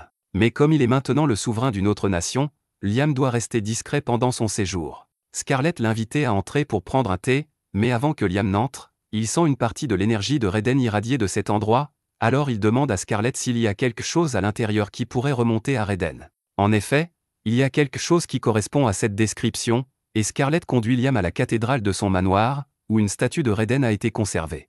Cette statue a été transmise par la famille maternelle de Scarlett depuis des générations, mais Raiden n'avait aucune idée que cette chose existait encore puisqu'il l'avait oubliée il y a des millénaires. Il dit à Liam de s'approcher de la statue et de lancer un sort All Clear, et lorsque Liam le fait, la statue commence à briller avant d'être transférée sur le corps de Scarlett. Scarlett se regarde et se rend compte qu'elle est maintenant revêtue d'une armure d'apparence solide, et pour une raison quelconque, elle peut sentir une immense puissance circuler dans son corps, alors elle tente de lancer un des sorts de Liam, lançant une lance sacrée. Elle réussit à lancer le sort, mais elle est complètement épuisée, car elle a dû épuiser tout son mana pour le faire. Malgré tout, le fait qu'elle ait réussi à lancer le sort est incroyable, car elle n'aurait jamais pu le faire auparavant. Raiden explique que l'armure que portait Scarlett a été conçue pour améliorer les capacités de ceux qui la portent et leur permet d'utiliser certains des sorts sacrés de Raiden. Bien que le corps de Scarlett ne semble pas encore assez fort pour supporter toutes les capacités de l'armure, après tout, il s'agit de l'armure d'or, la plus puissante de toutes les armures créées par Raiden. Scarlett pourrait probablement manipuler certaines armures de rang inférieur, mais elles ont toutes été perdues au combat, et il n'y a donc aucune chance d'en obtenir une pour Scarlett. Liam ne pense pas que ce soit un problème, car si Raiden a créé l'armure, il lui suffit de la recréer pour que le corps de Scarlett puisse en supporter la puissance. Raiden trouve l'enthousiasme de Liam amusant, il accepte donc de l'aider à recréer l'armure et lui dit que la première chose dont il aura besoin est du mithril de haute qualité. Liam demande à Scarlett si elle peut se procurer du mithril pour l'armure, ce qui ne devrait pas lui poser de problème. Après un travail acharné, Liam a finalement créé une armure qui convient à Scarlett, il la lui donne et la laisse l'essayer. Elle doit d'abord passer un contrat avec elle, et Liam lui demande de verser un peu de son sang sur la statue. Une fois que Scarlett l'a fait, son corps est à nouveau recouvert d'une armure magique, mais cette fois-ci, elle peut lancer les sorts de Raiden sans s'effondrer. Raiden est impressionné par le fait que Liam ait pu reproduire son armure aussi facilement, et puisqu'ils sont sur le sujet, Raiden lui parle de l'armure la plus puissante qu'il ait jamais fabriquée, le gardien de la ruine. C'est l'armure qu'il a utilisée pendant la guerre des dieux, et il encourage Liam à l'essayer parce qu'il pense qu'il en est capable. Liam et Scarlett se téléportent au village, et Liam verse une goutte de sang sur le gardien Raiden, avec lequel il conclut un contrat. Le gardien Raiden se transforme alors en armure, et Liam l'équipe, ce qui lui permet de lancer 37 sorts magiques à la fois. Cependant, un exploit de cette ampleur dépasse les capacités de Liam, qui s'effondre sur le sol à cause de l'épuisement de son mana. Scarlett se précipite pour le voir, mais Liam affirme qu'il va bien. Raiden est incroyablement impressionné par le fait que Liam ait réussi à survivre, car jusqu'à présent, seules 3 personnes ont réussi à s'en sortir vivantes après avoir revêtu cette armure. Liam est le premier à avoir lancé un sort en portant l'armure. Si Liam maîtrise vraiment l'armure, il aura le pouvoir de dominer le monde. Liam utilise quelques monocristaux pour se remettre de son épuisement, et aussi utile que soit l'armure de gardien, il va suspendre l'entraînement avec elle pour l'instant et la met dans sa boîte à objets. Il téléporte ensuite Scarlett à la capitale et se téléporte lui-même au village pour vérifier les choses. D'après ce qu'il voit, tout semble aller pour le mieux, mais tout à coup, Rena s'approche de lui pour lui annoncer une nouvelle importante. Apparemment, un groupe de trolls a été repéré près du village, et même si cela ne devrait pas poser de problème, les trolls sont généralement soit très gentils, soit très violents, ceux qui se trouvent à proximité sont du genre violent. Ils pourraient constituer une véritable menace pour le village, mais comme les émissaires des autres royaumes ne cessent de se présenter, il serait préférable que Liam les convainque de rejoindre son village afin d'éviter toute bagarre entre les trolls et les humains. Liam se rend donc à l'endroit où se trouvent les trolls pour essayer de trouver un accord avec eux, et à son arrivée, il est confronté à un groupe de trolls. Le chef des trolls demande à Liam ce qu'il fait ici. Liam tente d'expliquer qu'il est en train de construire une nation et qu'il espérait recruter les trolls pour le rejoindre. Le troll ne fait pas confiance aux humains, il ne veut donc rien avoir à faire avec Liam et lui dit de partir d'ici, mais avant même que Liam ne puisse répondre, le troll commence à essayer de l'écraser. Liam fait de son mieux pour esquiver car il ne veut pas avoir à blesser le troll, mais n'importe laquelle de ses attaques peut être mortelle si Liam est touché, il doit donc faire très attention. Malheureusement, pendant qu'il esquivait, Liam est tombé accidentellement dans un trou du sol et s'est retrouvé piégé. Le troll peut maintenant lui tirer dessus, Liam doit donc agir vite, sinon il sera en grand danger. La massue du troll le frappe de plein fouet, mais heureusement, Liam a pu équiper l'armure de raid du gardien, ce qui lui a permis de survivre sans subir de dégâts, même si le port de cette armure draine une tonne de mana pour Liam. Le troll est surpris que l'humain ait pu survivre à l'un de ses coups, mais cela n'a pas d'importance pour lui puisqu'il n'a qu'à frapper Liam plus fort la prochaine fois. Cependant, avant qu'il ne le fasse, Liam désigne les gens du troll qui se trouvent derrière lui. Dans sa rage aveugle, le troll leur a causé pas mal de dégâts sans s'en rendre compte, et si Liam n'avait pas pris le dernier coup de plein fouet, il aurait pu blesser gravement ses amis avec les débris volants. Le troll se rend compte qu'il a peut-être agi un peu vite, il se calme et dit qu'il écoutera ce que Liam a à dire. Liam remercie le chef des trolls pour sa coopération et, une fois tous les trolls rassemblés, il explique qu'il est en train de construire un village près d'ici. Bien qu'il soit principalement composé d'elfes et de loups-garous pour l'instant, il est possible que de nombreux humains viennent s'y installer à l'avenir. Dans le pire des cas, un conflit pourrait éclater entre les trolls et les humains, ce qui amènerait les humains à chasser les trolls, et Liam aimerait éviter cela. Le chef des trolls comprend ce que Liam veut dire, mais il veut voir le village de Liam en personne avant de prendre une décision. Liam est d'accord, il téléporte donc tous les trolls dans le village, et les trolls sont tous émerveillés par ce qu'ils voient. Mais le chef des trolls est repéré par Chris, les deux semblent se connaître, et à vue d'œil, elle charge le troll et le met à terre. Liam ne comprend pas ce qui vient de se passer et demande des explications à Chris, qui lui dit qu'elle et le troll se connaissent depuis longtemps. Pour faire court, Chris et le troll se trouvent l'un et l'autre très ennuyeux, si bien qu'à chaque fois qu'ils se croisent, ils finissent par se battre. À ce jour, Chris l'a battu 307 fois et le troll l'a battu 370 fois. Mais à ce propos, elle a été très déçue par le dernier combat, car le troll ne s'est pratiquement pas battu. Elle lui demande s'il s'est affaibli, mais Liam rappelle à Chris qu'elle s'est transformée en loup-garou et que le troll ne s'est pas affaibli, il est devenu plus fort. Le troll s'énerve parce que Chris est maintenant trop forte pour qu'il puisse se battre, mais Chris lui dit que son augmentation de puissance est due au fait qu'elle a conclu un contrat avec Liam, et qu'elle suggère au troll de faire de même pour qu'il soit à nouveau sur un pied d'égalité. Le troll accepte, Liam passe un contrat avec lui et le nomme Gay. Le contrat fait évoluer Gay d'un troll à 1 giga, et bien qu'il ait rétréci, Liam peut voir que sa puissance a augmenté de façon spectaculaire. Maintenant que Gay est plus fort, Chris dit qu'elle veut refaire leur combat, alors elle attaque Gay, et cette fois, il est capable de bloquer les attaques. Pour les spectateurs, il s'agit d'un combat ordinaire, mais avec sa force actuelle, un seul coup de poing ou de pied pourrait facilement tuer une personne normale, et tous les autres trolls restent bouche bée. Liam leur dit qu'il peut aussi leur donner des noms s'ils le souhaitent, ce que les trolls acceptent gracieusement, et Liam doit maintenant trouver 50 autres noms sur place. Une fois que tous les trolls ont conclu un contrat avec Liam, celui-ci leur demande de lui rendre un petit service. Il retourne donc dans le canyon et commence à ramasser d'énormes rochers pour lui. Gay et les autres trolls se mettent au travail, et Chris essaie d'aider, mais elle est loin d'être aussi forte que Gay, alors il lui dit de lui laisser le travail manuel. Elle refuse d'abandonner, mais ses jambes finissent par céder. Gay soulève le rocher sur son dos et demande à Chris si elle va bien. Chris va bien, mais pas sa fierté, et elle s'enfuit, embarrassée. Après avoir rassemblé tous les rochers, Liam remercie Gay et les autres de l'avoir aidé, mais Gay ne comprend pas à quoi il compte utiliser tous ces rochers. Liam explique que lorsqu'il a rencontré les trolls pour la première fois, il a remarqué qu'il y avait beaucoup de minerais, alors il veut essayer de faire fondre les roches pour en extraire les métaux. Il invoque une salamandre pour créer un four et faire sauter les roches jusqu'à ce qu'il obtienne une tonne de fer, un peu de cuivre, un peu d'or et un tout petit peu de mithril. Liam est très déçu car il espérait obtenir plus de mithril à partir des minerais, le mithril étant l'ingrédient principal utilisé pour fabriquer les armures. Liam demande à Raiden s'il est vraiment nécessaire d'utiliser du mithril pour l'armure, et Raiden répond que le mithril est vital car aucun autre métal n'est assez résistant pour supporter le stress que l'armure subira. Cependant, Liam n'a toujours pas assez de mithril, mais il a une tonne de fer, alors il décide de tenter sa chance avec le fer et de voir ce que ça donne. Il fait fondre le fer et demande à son gnome de fabriquer le moule de l'armure afin d'y verser le métal. Une fois que c'est fait, il commence à l'imprégner du mana de Raiden et lui donne un nom pour faire bonne mesure. Il décide d'appeler l'armure Apollo, en référence au soleil, et après l'avoir retiré du moule, on voit que l'armure Apollo a été fabriquée en forme de soleil. Liam s'est dit que le nom serait plus efficace si la forme de l'armure et son nom correspondaient, et cela semble avoir fonctionné puisque la création de l'armure de combat a été couronnée de succès. Cependant, Liam se heurte à un autre problème ce soir-là. Même s'il a réussi à fabriquer des armures de combat en fer, il doit encore trouver des noms individuels pour les ensembles d'armures afin qu'ils fonctionnent, et il est à court d'idées pour de bons noms. Après s'être creusé la tête toute la nuit, Liam a réussi à fabriquer 15 armures, qu'il décide de répartir équitablement entre les elfes, les loups-garous et les trolls. Tout le monde se rassemble à l'extérieur pour tester leurs nouvelles armures lors de simulacres de combat, et Gay et Chris semblent s'amuser car ils sont plus forts que jamais. C'est alors qu'un groupe de bandits se fraye un chemin dans la forêt, et dès qu'ils aperçoivent les elfes, ils prévoient immédiatement de les kidnapper et de les vendre pour de l'argent. Mais il leur manque quelques neurones, car ils pensent que c'est une bonne idée de menacer les elfes ici, alors qu'il y a un groupe de trolls et de loups-garous juste à côté d'eux.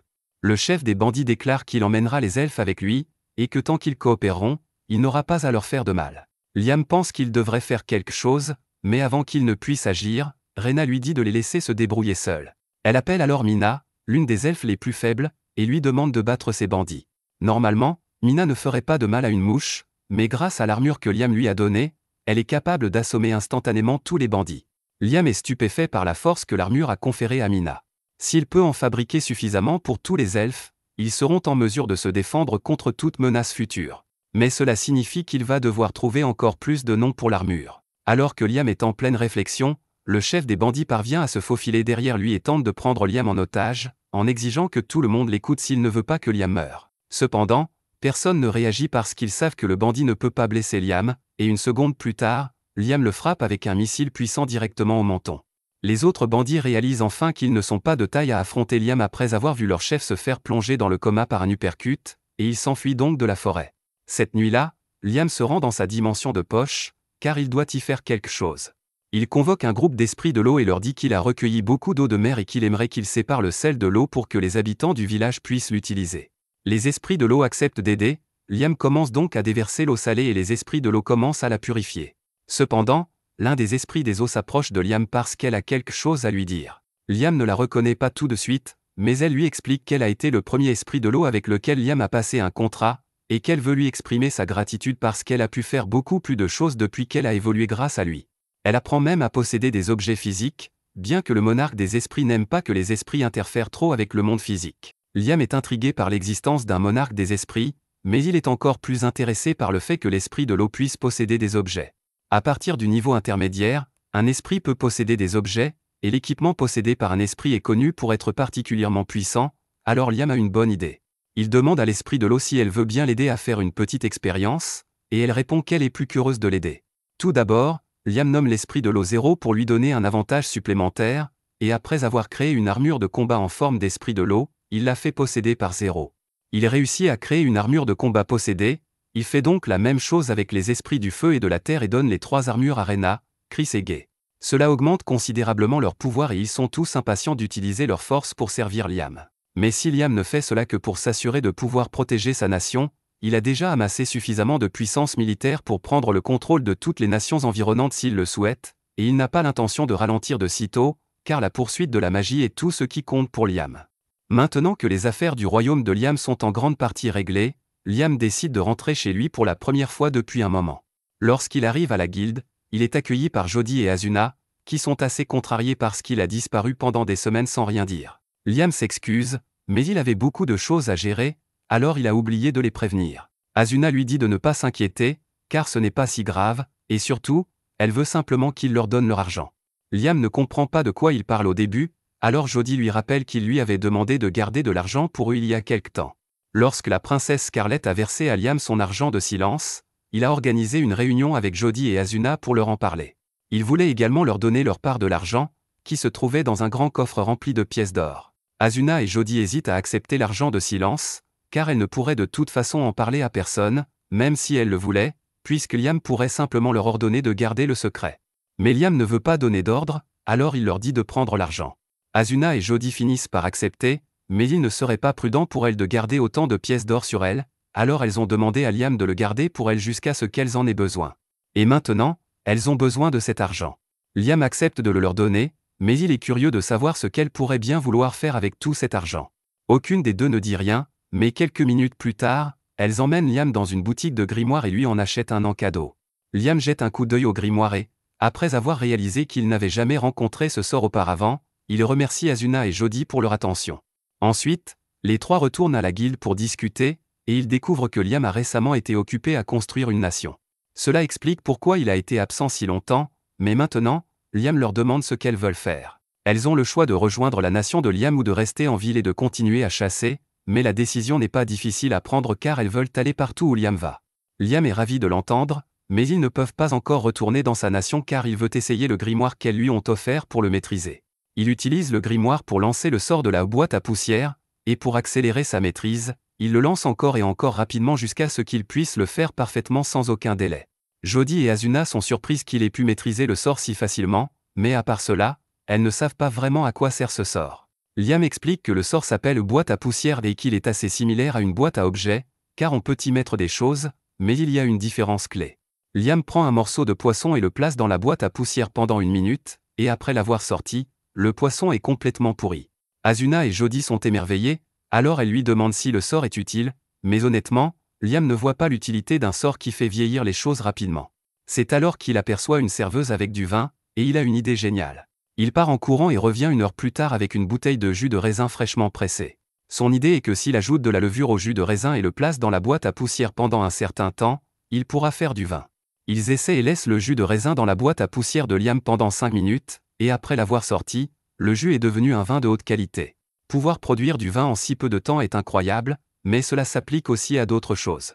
En fait, tout ce qui nécessite une fermentation peut être produit en masse avec cette méthode, ce qui rend le sort incroyablement utile. Un peu plus tard, Liam emmène Jody et Asuna chez lui et sort 10 bouteilles de vin différentes. Il a placé 10 bouteilles de jus de raisin dans la boîte à poussière à 1 heure d'intervalle, donc la bouteille étiquetée et 10 y est restée pendant 10 heures, la bouteille 9 pendant 9 heures, et ainsi de suite. Il demande à Jody de l'aider à goûter le vin, et elle est ravie de l'aider, alors elle prend la bouteille numéro 1 et en boit une gorgée, puis la numéro 2, la numéro 3, et ainsi de suite jusqu'à la 10. Liam était un peu alcoolique dans sa vie précédente, alors il est un peu jaloux que Jody puisse profiter du vin à sa place. Une fois qu'elle a goûté tous les vins, Jody s'exclame que la bouteille d'1 heure a le goût d'un vin d'1 an, et que la bouteille de 10 heures a le goût d'un vin de 10 ans. Cela signifie qu'1 heure dans la boîte à poussière équivaut à 1 an de fermentation, et maintenant que Liam le sait, il peut rationaliser son processus de production.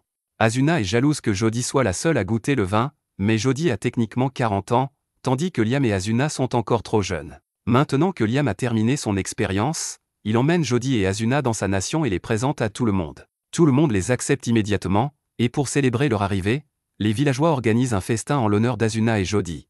Toutes les différentes espèces préparent leurs plats préférés pour le festin, donc Chris prépare un plat d'agneau grillé, Guy prépare du rôti de bœuf, et Rena prépare une soupe aux champignons. Asuna ne peut plus se contenir, alors elle se met à manger autant de nourriture qu'elle peut, et bientôt tout le monde fait de même. Le lendemain matin, Liam emmène tout le monde dans la forêt voisine pour cueillir des fruits afin de pouvoir faire différentes sortes de liqueurs. Ils trouvent des fruits étoilés dans les arbres, alors Guy et Chris commencent à rivaliser pour voir qui peut récolter le plus de fruits, mais Rena leur crie d'arrêter car s'ils cueillent tous les fruits maintenant, la récolte de l'année prochaine ne poussera pas. C'est alors que Liam entend un cri provenant de l'autre côté de la forêt, alors il court pour enquêter, et à sa grande surprise, il voit un homme mordre un des trolls. Il utilise ses missiles de puissance pour repousser l'homme du troll, mais avant qu'il ne puisse l'interroger, l'homme s'enfuit dans les bois. Guy va vérifier l'état du troll qui a été mordu, mais pour une raison inconnue, Gon agit de manière très étrange. Il est devenu erratique et a soudainement essayé de mordre le visage de Guy, alors Guy a été obligé de le maîtriser. Guy ne sait pas ce qui pourrait ne pas aller avec Gon, mais Liam pense que cela pourrait être un effet de statue, et si c'est vraiment le cas, alors son sort tout effacé devrait résoudre le problème.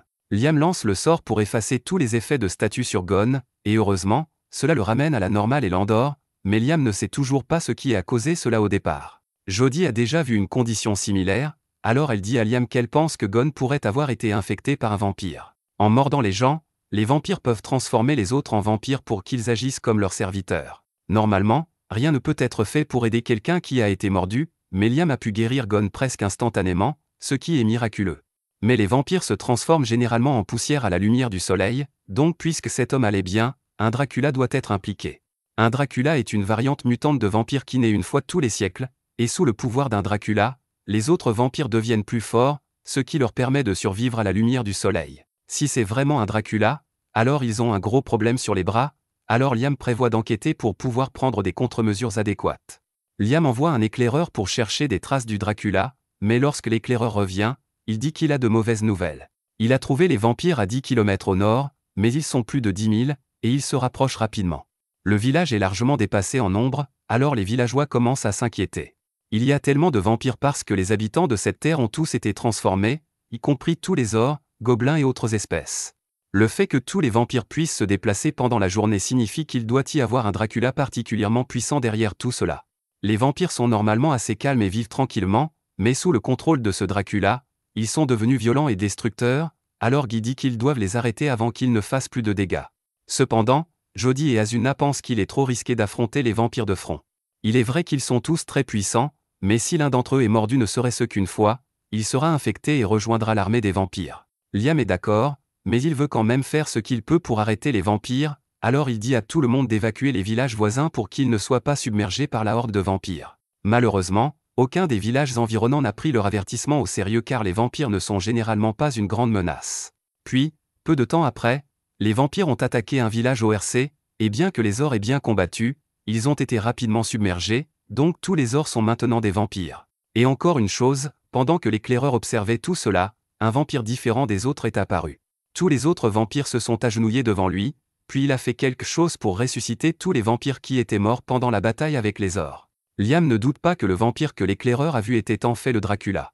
Mais si le Dracula peut ressusciter ses serviteurs vampires indéfiniment, alors la seule façon de mettre fin à tout cela serait d'éliminer directement le Dracula. Cependant, il semble impossible de s'approcher du Dracula avec la taille actuelle de son armée.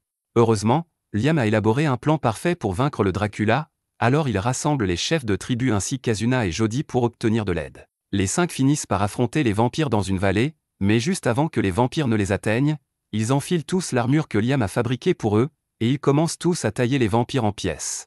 Les corps de vampires s'accumulent de tous les côtés, et une fois que le groupe a infligé des dégâts significatifs, Guy dit qu'il devrait battre en retraite car c'est plus que suffisant pour attirer l'attention du Dracula. Effectivement, le Dracula apparaît bientôt devant eux, mais alors qu'il est sur le point de ressusciter ces vampires tombés, Liam intervient et le téléporte ailleurs. Le Dracula est à la fois confus et impressionné que Liam ait pu le déplacer contre sa volonté, alors il demande à Liam ce qu'il a fait. Liam explique qu'il les a téléportés à 100 km de là pour que le Dracula ne puisse plus interagir avec aucun de ses semblables. Liam est sûr que tout ce gâchis sera résolu une fois qu'il aura vaincu le Dracula, mais avant que leur combat ne commence, il demande au Dracula s'il serait prêt à arrêter de transformer les gens en vampires pour que tout le monde puisse coexister en paix. Le Dracula refuse la résolution pacifique de Liam car il n'a aucune intention d'arrêter avant d'avoir converti toutes les espèces inférieures en ses serviteurs. Dans ce cas, le Dracula ne laisse à Liam d'autre choix que de le combattre, alors il tire plusieurs missiles de puissance sur lui, mais même si les missiles l'atteignent directement, le Dracula reste parfaitement indemne. Il se désintègre ensuite et réapparaît derrière Liam, mais Liam parvient à se téléporter avant que le Dracula ne puisse le frapper. Liam essaie ensuite de frapper le Dracula avec plusieurs lances sacrées, mais malgré avoir été transpercé plusieurs fois, le Dracula se désintègre à nouveau et se reforme comme neuf. Il attire ensuite Liam dans un piège en le forçant à se téléporter et l'attrape, mais avant que le Dracula ne puisse enfoncer ses dents dans le cou de Liam, Liam échange sa place avec un clone et le dissipe pour éviter d'être mordu. C'était vraiment juste, alors Liam envisage d'utiliser son gardien Redon et son armure, car cela lui donnerait un énorme boost de puissance, mais cela drainerait aussi tout son mana, donc c'est trop risqué à utiliser jusqu'à ce qu'il soit sûr de pouvoir vaincre le Dracula. Il continue d'essayer de frapper le Dracula avec toutes sortes de sorts, mais rien ne semble fonctionner, et le Dracula dit à Liam que toute sa résistance est inutile car quoi qu'il fasse, il ne pourra pas lui faire de mal. Le Dracula est immortel, ce qui signifie qu'il existe en dehors des lois de ce monde, donc il ne peut pas mourir. En fait, son corps n'est qu'un vaisseau qu'il utilise pour consommer la force vitale, donc tant que ce monde existe, le Dracula restera indestructible. Liam réfléchit à ce que le Dracula a dit plus tôt, et comme il n'est pas vivant, alors que le Dracula l'attrape, Liam place le Dracula dans sa boîte à poussière. Les êtres vivants ne peuvent généralement pas être placés dans la boîte à poussière, mais comme le Dracula n'est pas vivant, la règle ne s'applique pas à lui. Maintenant, tout ce que Liam a à faire est de fermer la boîte à poussière et de laisser le temps passer jusqu'à ce que le Dracula finisse par manquer de force vitale pour continuer.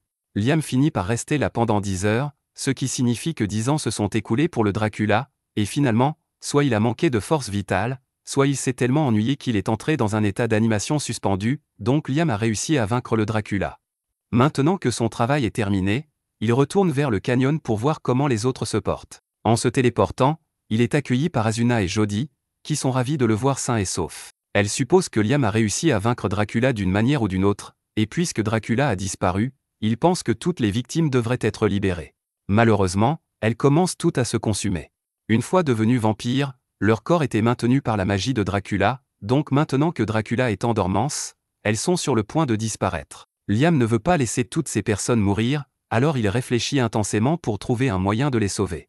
C'est alors qu'il se souvient comment il a pu guérir un goulet en utilisant le sort All Clear. Il commence à lancer autant de sorts All Clear que possible et parvient à sauver quelques personnes, mais il en reste encore beaucoup qui continuent de disparaître. Il est impossible pour Liam de tous les sauver avec son sort All Clear à cible unique. C'est alors que Liam a une idée et enfile son armure gardien Redon pour un boost de puissance, lui permettant de lancer un sort all clear à grande échelle et de soigner tout le monde en même temps.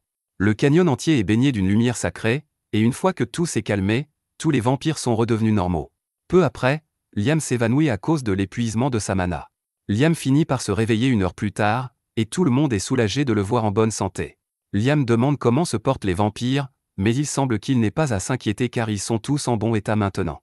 À ce propos, les autres sont curieux au sujet du sort que Liam a utilisé pour les guérir, car ils n'avaient jamais rien vu de tel. Mais avant que Liam ne leur explique, il leur demande de rassembler les vampires pour leur parler, pas ceux qui ont été transformés en vampires, mais ceux qui étaient déjà des vampires avant tout le chaos avec Dracula. Tous les vrais vampires sont amenés devant Liam, et leur chef s'excuse immédiatement pour tous les troubles causés. Il propose de prendre l'entière responsabilité du désastre et demande seulement à Liam d'épargner la vie de ses subordonnés. Mais Liam lui dit de ne pas s'inquiéter, car il n'a pas l'intention de les tenir pour responsables. Le véritable responsable était Dracula, de toute façon. À la place, il leur offre un choix, rejoindre son village et retrouver la capacité de marcher sous la lumière du jour. Maintenant que Dracula a été vaincu, les vampires normaux ont dû perdre leur capacité à survivre au soleil, donc au lever du jour, ils seront soit réduits en cendres, soit contraints de retourner à leur vie obscure. Les vampires hésitent à accepter de devenir les serviteurs de Liam après ce qui s'est passé avec Dracula, mais Liam les assure qu'il n'est pas un méchant. Il a juste 2 règles à suivre. Premièrement, ils doivent écouter ses instructions, et deuxièmement, ils ne doivent pas provoquer de conflit. Les vampires semblent satisfaits de ces conditions, alors ils se rassemblent pour que Liam puisse former des contrats avec eux. Le premier à former un contrat est le chef des vampires, que Liam nomme Alucard. Quelques jours plus tard, Liam retourne à l'endroit où il a piégé Dracula. Comme plusieurs siècles se sont écoulés dans la boîte sans source de nourriture, Dracula commence à disparaître. Une fois Dracula complètement évanoui, Liam dissipe la boîte car il peut enfin se détendre. Mais ailleurs, un noble regarde des images du combat de Liam contre Dracula dans sa boule de cristal, et il n'arrive pas à croire qu'un seul garçon ait pu être assez fort pour vaincre Dracula. Cela pose un problème pour lui, car il prévoyait d'utiliser Dracula comme excuse pour déployer des troupes sur la Terre Sainte, mais maintenant il doit faire face à un problème plus important, cet enfant qui a vaincu Dracula à lui tout seul. Il peut voir à quel point Liam est puissant grâce à la magie qu'il utilise, mais la vidéo s'arrête avant la fin du combat, donc il ne sait pas comment Liam a réussi à vaincre Dracula. Le noble ne peut pas croire qu'un humain normal puisse posséder une telle force, alors il décide d'observer Liam un peu plus pour recueillir des informations avant de tenter de revendiquer cette terre. Quand des monstres comme Liam apparaissent, cela marque toujours un tournant dans l'ère, mais la question est de savoir si Liam va devenir un héros ou un seigneur démon. De retour dans le village de Liam, il est épuisé après tout le stress lié à Dracula, ainsi qu'après avoir dû former des contrats avec les 10 000 victimes de Dracula. Il a formé les contrats, mais il est impossible pour lui de trouver 10 000 noms maintenant, alors il décide de mettre en pause l'attribution des noms pour le moment. Juste à ce moment, 2 slims que Liam a nommés viennent vers lui et lui disent qu'ils ont un cadeau pour lui. L'un d'eux expulse une statue de Liam. Liam est reconnaissant pour le cadeau, alors il remercie les slims et les emmène avec lui pendant sa patrouille quotidienne. Ce qui était à l'origine un petit village s'est rapidement transformé en une ville, grâce aux efforts de tous pour construire des logements. Parmi toutes les espèces présentes ici, à part les nains, les elfes sont les plus expérimentés en construction, alors Liam a confié cette tâche à Rena. Pendant ce temps, Guy et les autres trolls sont chargés de patrouiller la terre promise pour détecter les menaces, et Chris et les autres loups sont chargés de chasser pour la nourriture. Chacun a ses responsabilités, et tous font de leur mieux pour les remplir, donc tout se passe bien. C'est alors que Guy approche Liam car il a quelque chose à lui dire. Il a repéré un groupe d'humains dans la forêt, et ils prétendent être des marchands de Kistidor. Ils aimeraient rencontrer le roi de cette terre. Liam pense que ce pourrait être une bonne idée de rencontrer les marchands, mais il dit qu'il n'est pas vraiment un roi. Guy ne comprend pas ce qu'il veut dire, car il est le maître de plus de 10 000 espèces puissantes et règne sur la ville, donc bien sûr, il est le roi. Il a même demandé aux autres ce qu'ils en pensaient, et tous supposent qu'il l'est, car qui d'autre pourrait l'être? Et puisque tout le monde est d'accord pour dire que Liam devrait être leur roi, Redon décide de le rendre officiel. En tant que propriétaire originel de cette terre, il proclame qu'il couronne Liam roi de cette nation. Peu après, Liam se téléporte chez Scarlett pour prendre de ses nouvelles. Il la trouve assise dans sa chambre, attendant son arrivée. Après l'avoir saluée, Liam demande à Scarlett si elle a réussi à obtenir des informations sur ce que le royaume de Jamil prépare. Malheureusement, elle lui dit qu'elle n'a rien pu apprendre, mais elle sait que les officiels de Jamil cachent quelque chose. C'est probablement pour cela qu'ils ont refusé de quitter la terre promise, malgré la menace de la colère de Liam. Il doit y avoir quelque chose qu'il recherche, mais Liam n'a aucune idée de ce que cela pourrait être, alors il demande à Redon s'il sait quelque chose. Redon refuse de répondre, alors Liam décide d'enquêter plus tard et demande à Scarlett si elle aimerait retourner dans sa ville avec lui. Mais elle dit qu'elle préfère rester dans la capitale et continuer à recueillir des informations pour Liam. Liam accepte sa décision et dit qu'il va retourner au village maintenant, mais qu'il reviendra bientôt rendre visite à Scarlett. Une fois de retour sur la terre promise, Liam ordonne à Redon de révéler ce qu'il sait, car il est certain que Redon cache quelque chose. Redon est impressionné que Liam ait deviné qu'il dissimulait des informations, alors il décide de tout lui dire. Il demande à Liam s'il se souvient où il a trouvé le gardien Redon et lui demande de réfléchir à la raison pour laquelle Redon a pris la peine de placer un gardien à cet endroit. Liam fait le lien et se téléporte dans la salle secrète, mais il ne voit toujours pas ce qui est si spécial à propos de cet endroit. Redon lui dit d'essayer de remplir la pièce avec son pouvoir magique, alors Liam s'exécute, et finalement, une salle secrète à l'intérieur de la salle secrète apparaît. Liam descend dans la pièce et ressent immédiatement une sensation familière. C'est la même que celle qu'il ressent avec son anneau magique, alors il interroge Redon à ce sujet. Redon explique que les dragons comme lui accumulent beaucoup d'objets intéressants au cours de leur vie, donc cette pièce est en quelque sorte la bibliothèque magique de Redon, remplie de magie ancienne et interdite. Redon a capté l'intérêt de Liam dès qu'il a mentionné la magie ancienne, alors Liam lui demande comment cela fonctionne.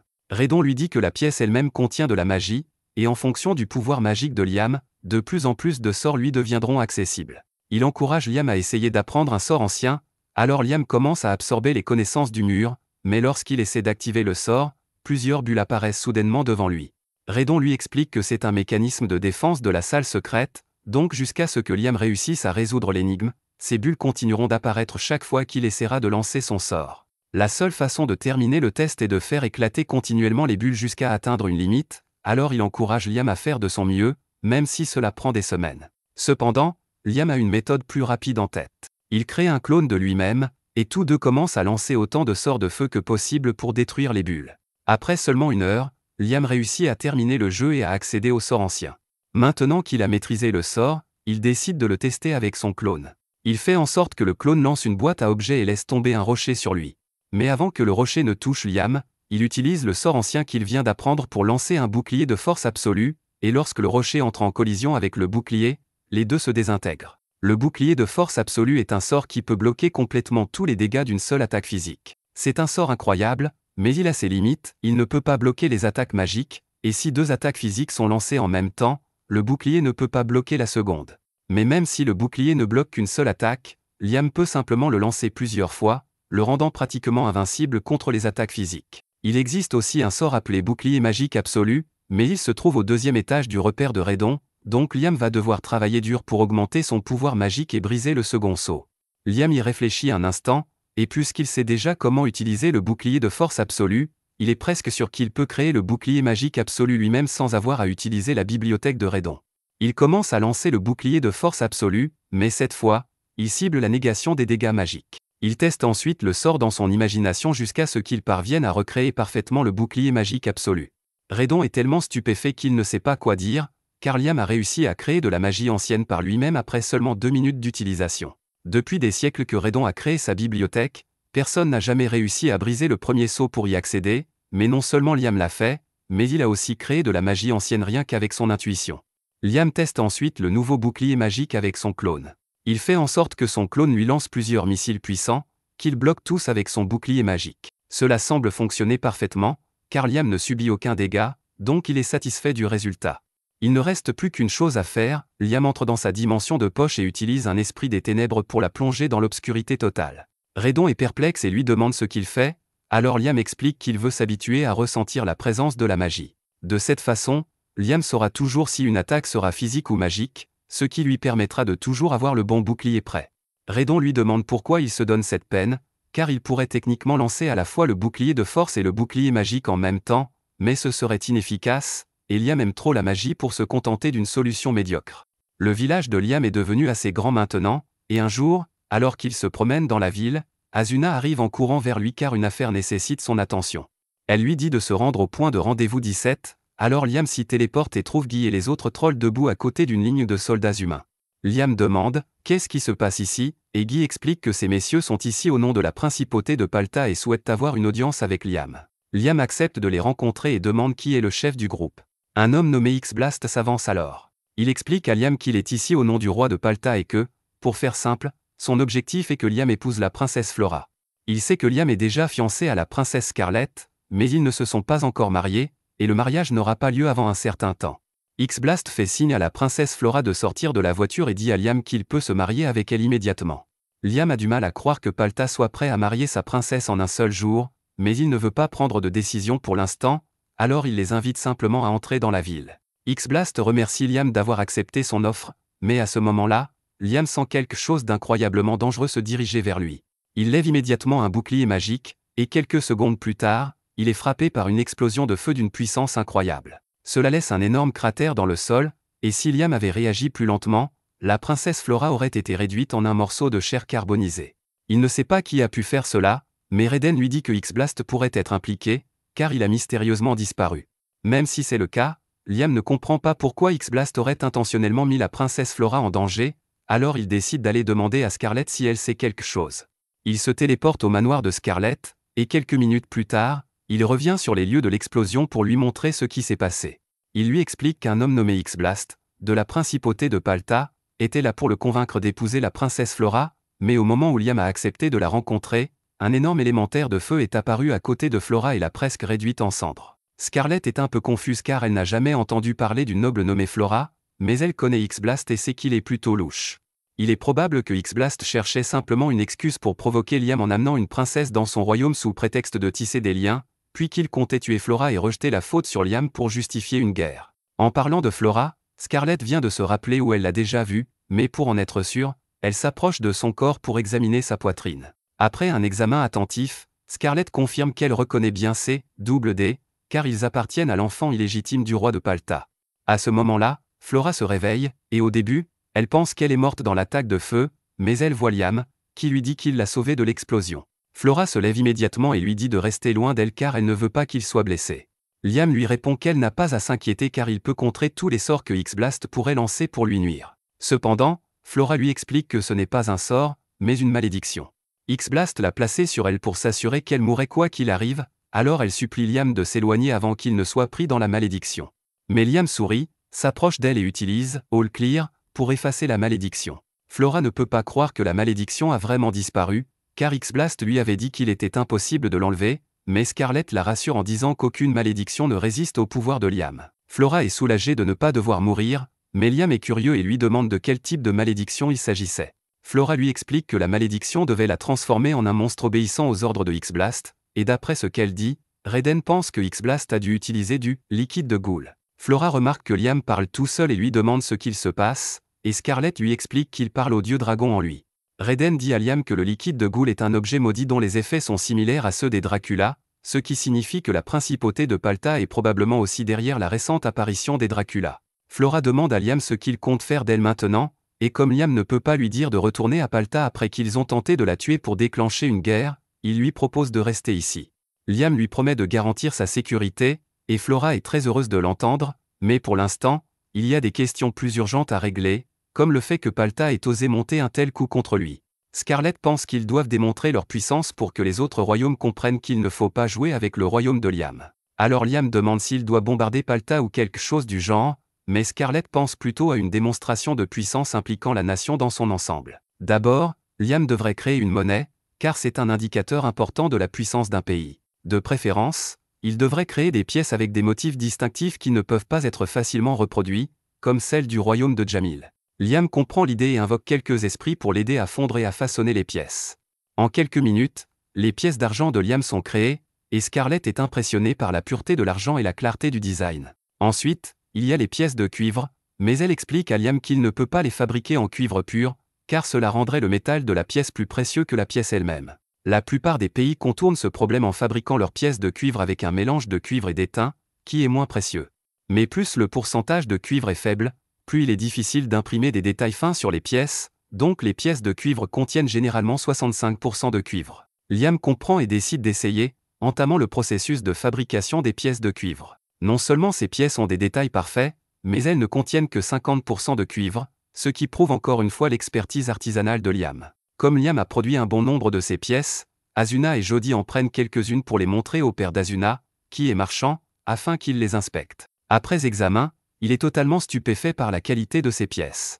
Selon lui, les pièces de Liam vaudront 5 fois plus que celles de Jamil. Je ne suis pas sûr que ce soit ainsi que fonctionne la monnaie, mais Asuna et Jody sont ravis de l'entendre, et tous ces gens semblent heureux, même s'ils ne font pas partie de la nation de Liam. De retour dans les terres promises, Liam est occupé à produire en masse ses pièces lorsqu'il apprend que les gens considèrent sa nation comme dangereuse car elle est située dans le soi-disant pays des monstres. C'est si grave qu'ils ont envoyé des aventuriers de haut niveau juste pour livrer du courrier à Liam. Scarlett vient voir ce que Liam fait, alors il lui montre la lettre, et elle est plutôt exaspérante. La lettre vient d'Albrecht, et il ordonne à Liam de venir le voir immédiatement sur un ton condescendant.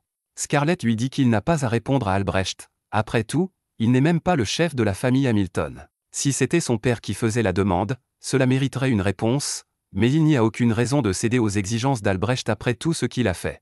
Cela dit, Liam reste proche de Bruno, alors quand Bruno demande à visiter sa nation, il accepte de le laisser venir, et contrairement à Albrecht, Bruno est bien plus agréable. Il est impressionné par tout ce que son petit frère a accompli, mais ils ont des affaires à discuter, alors il demande à Liam s'il y a un endroit calme où ils peuvent parler en privé. Une fois assis, Bruno va droit au but et demande à Liam l'autorisation de faire du commerce dans le royaume. Il promet de respecter toutes les lois et de payer les taxes selon les règles de cette nation, mais Liam a du mal à digérer tout cela, alors il demande à Bruno de tout expliquer depuis le début.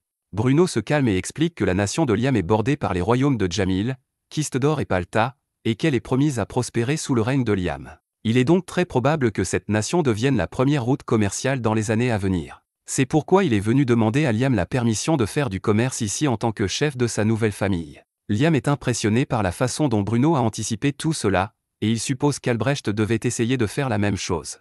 Mais comparé au comportement arrogant d'Albrecht, Bruno a été bien plus humble et a même incliné la tête devant son jeune frère. Pour cette raison, Liam veut accéder à la demande de Bruno, mais il demande à Scarlett ce qu'elle en pense. Scarlett lui dit que c'est bien d'accéder à la demande de Bruno, mais qu'il y a deux choses à faire en même temps.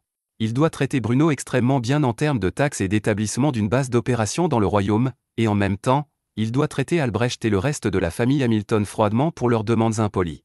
Cela enverra un message que Liam ne tolère pas le manque de respect et renforcera son autorité en tant que roi.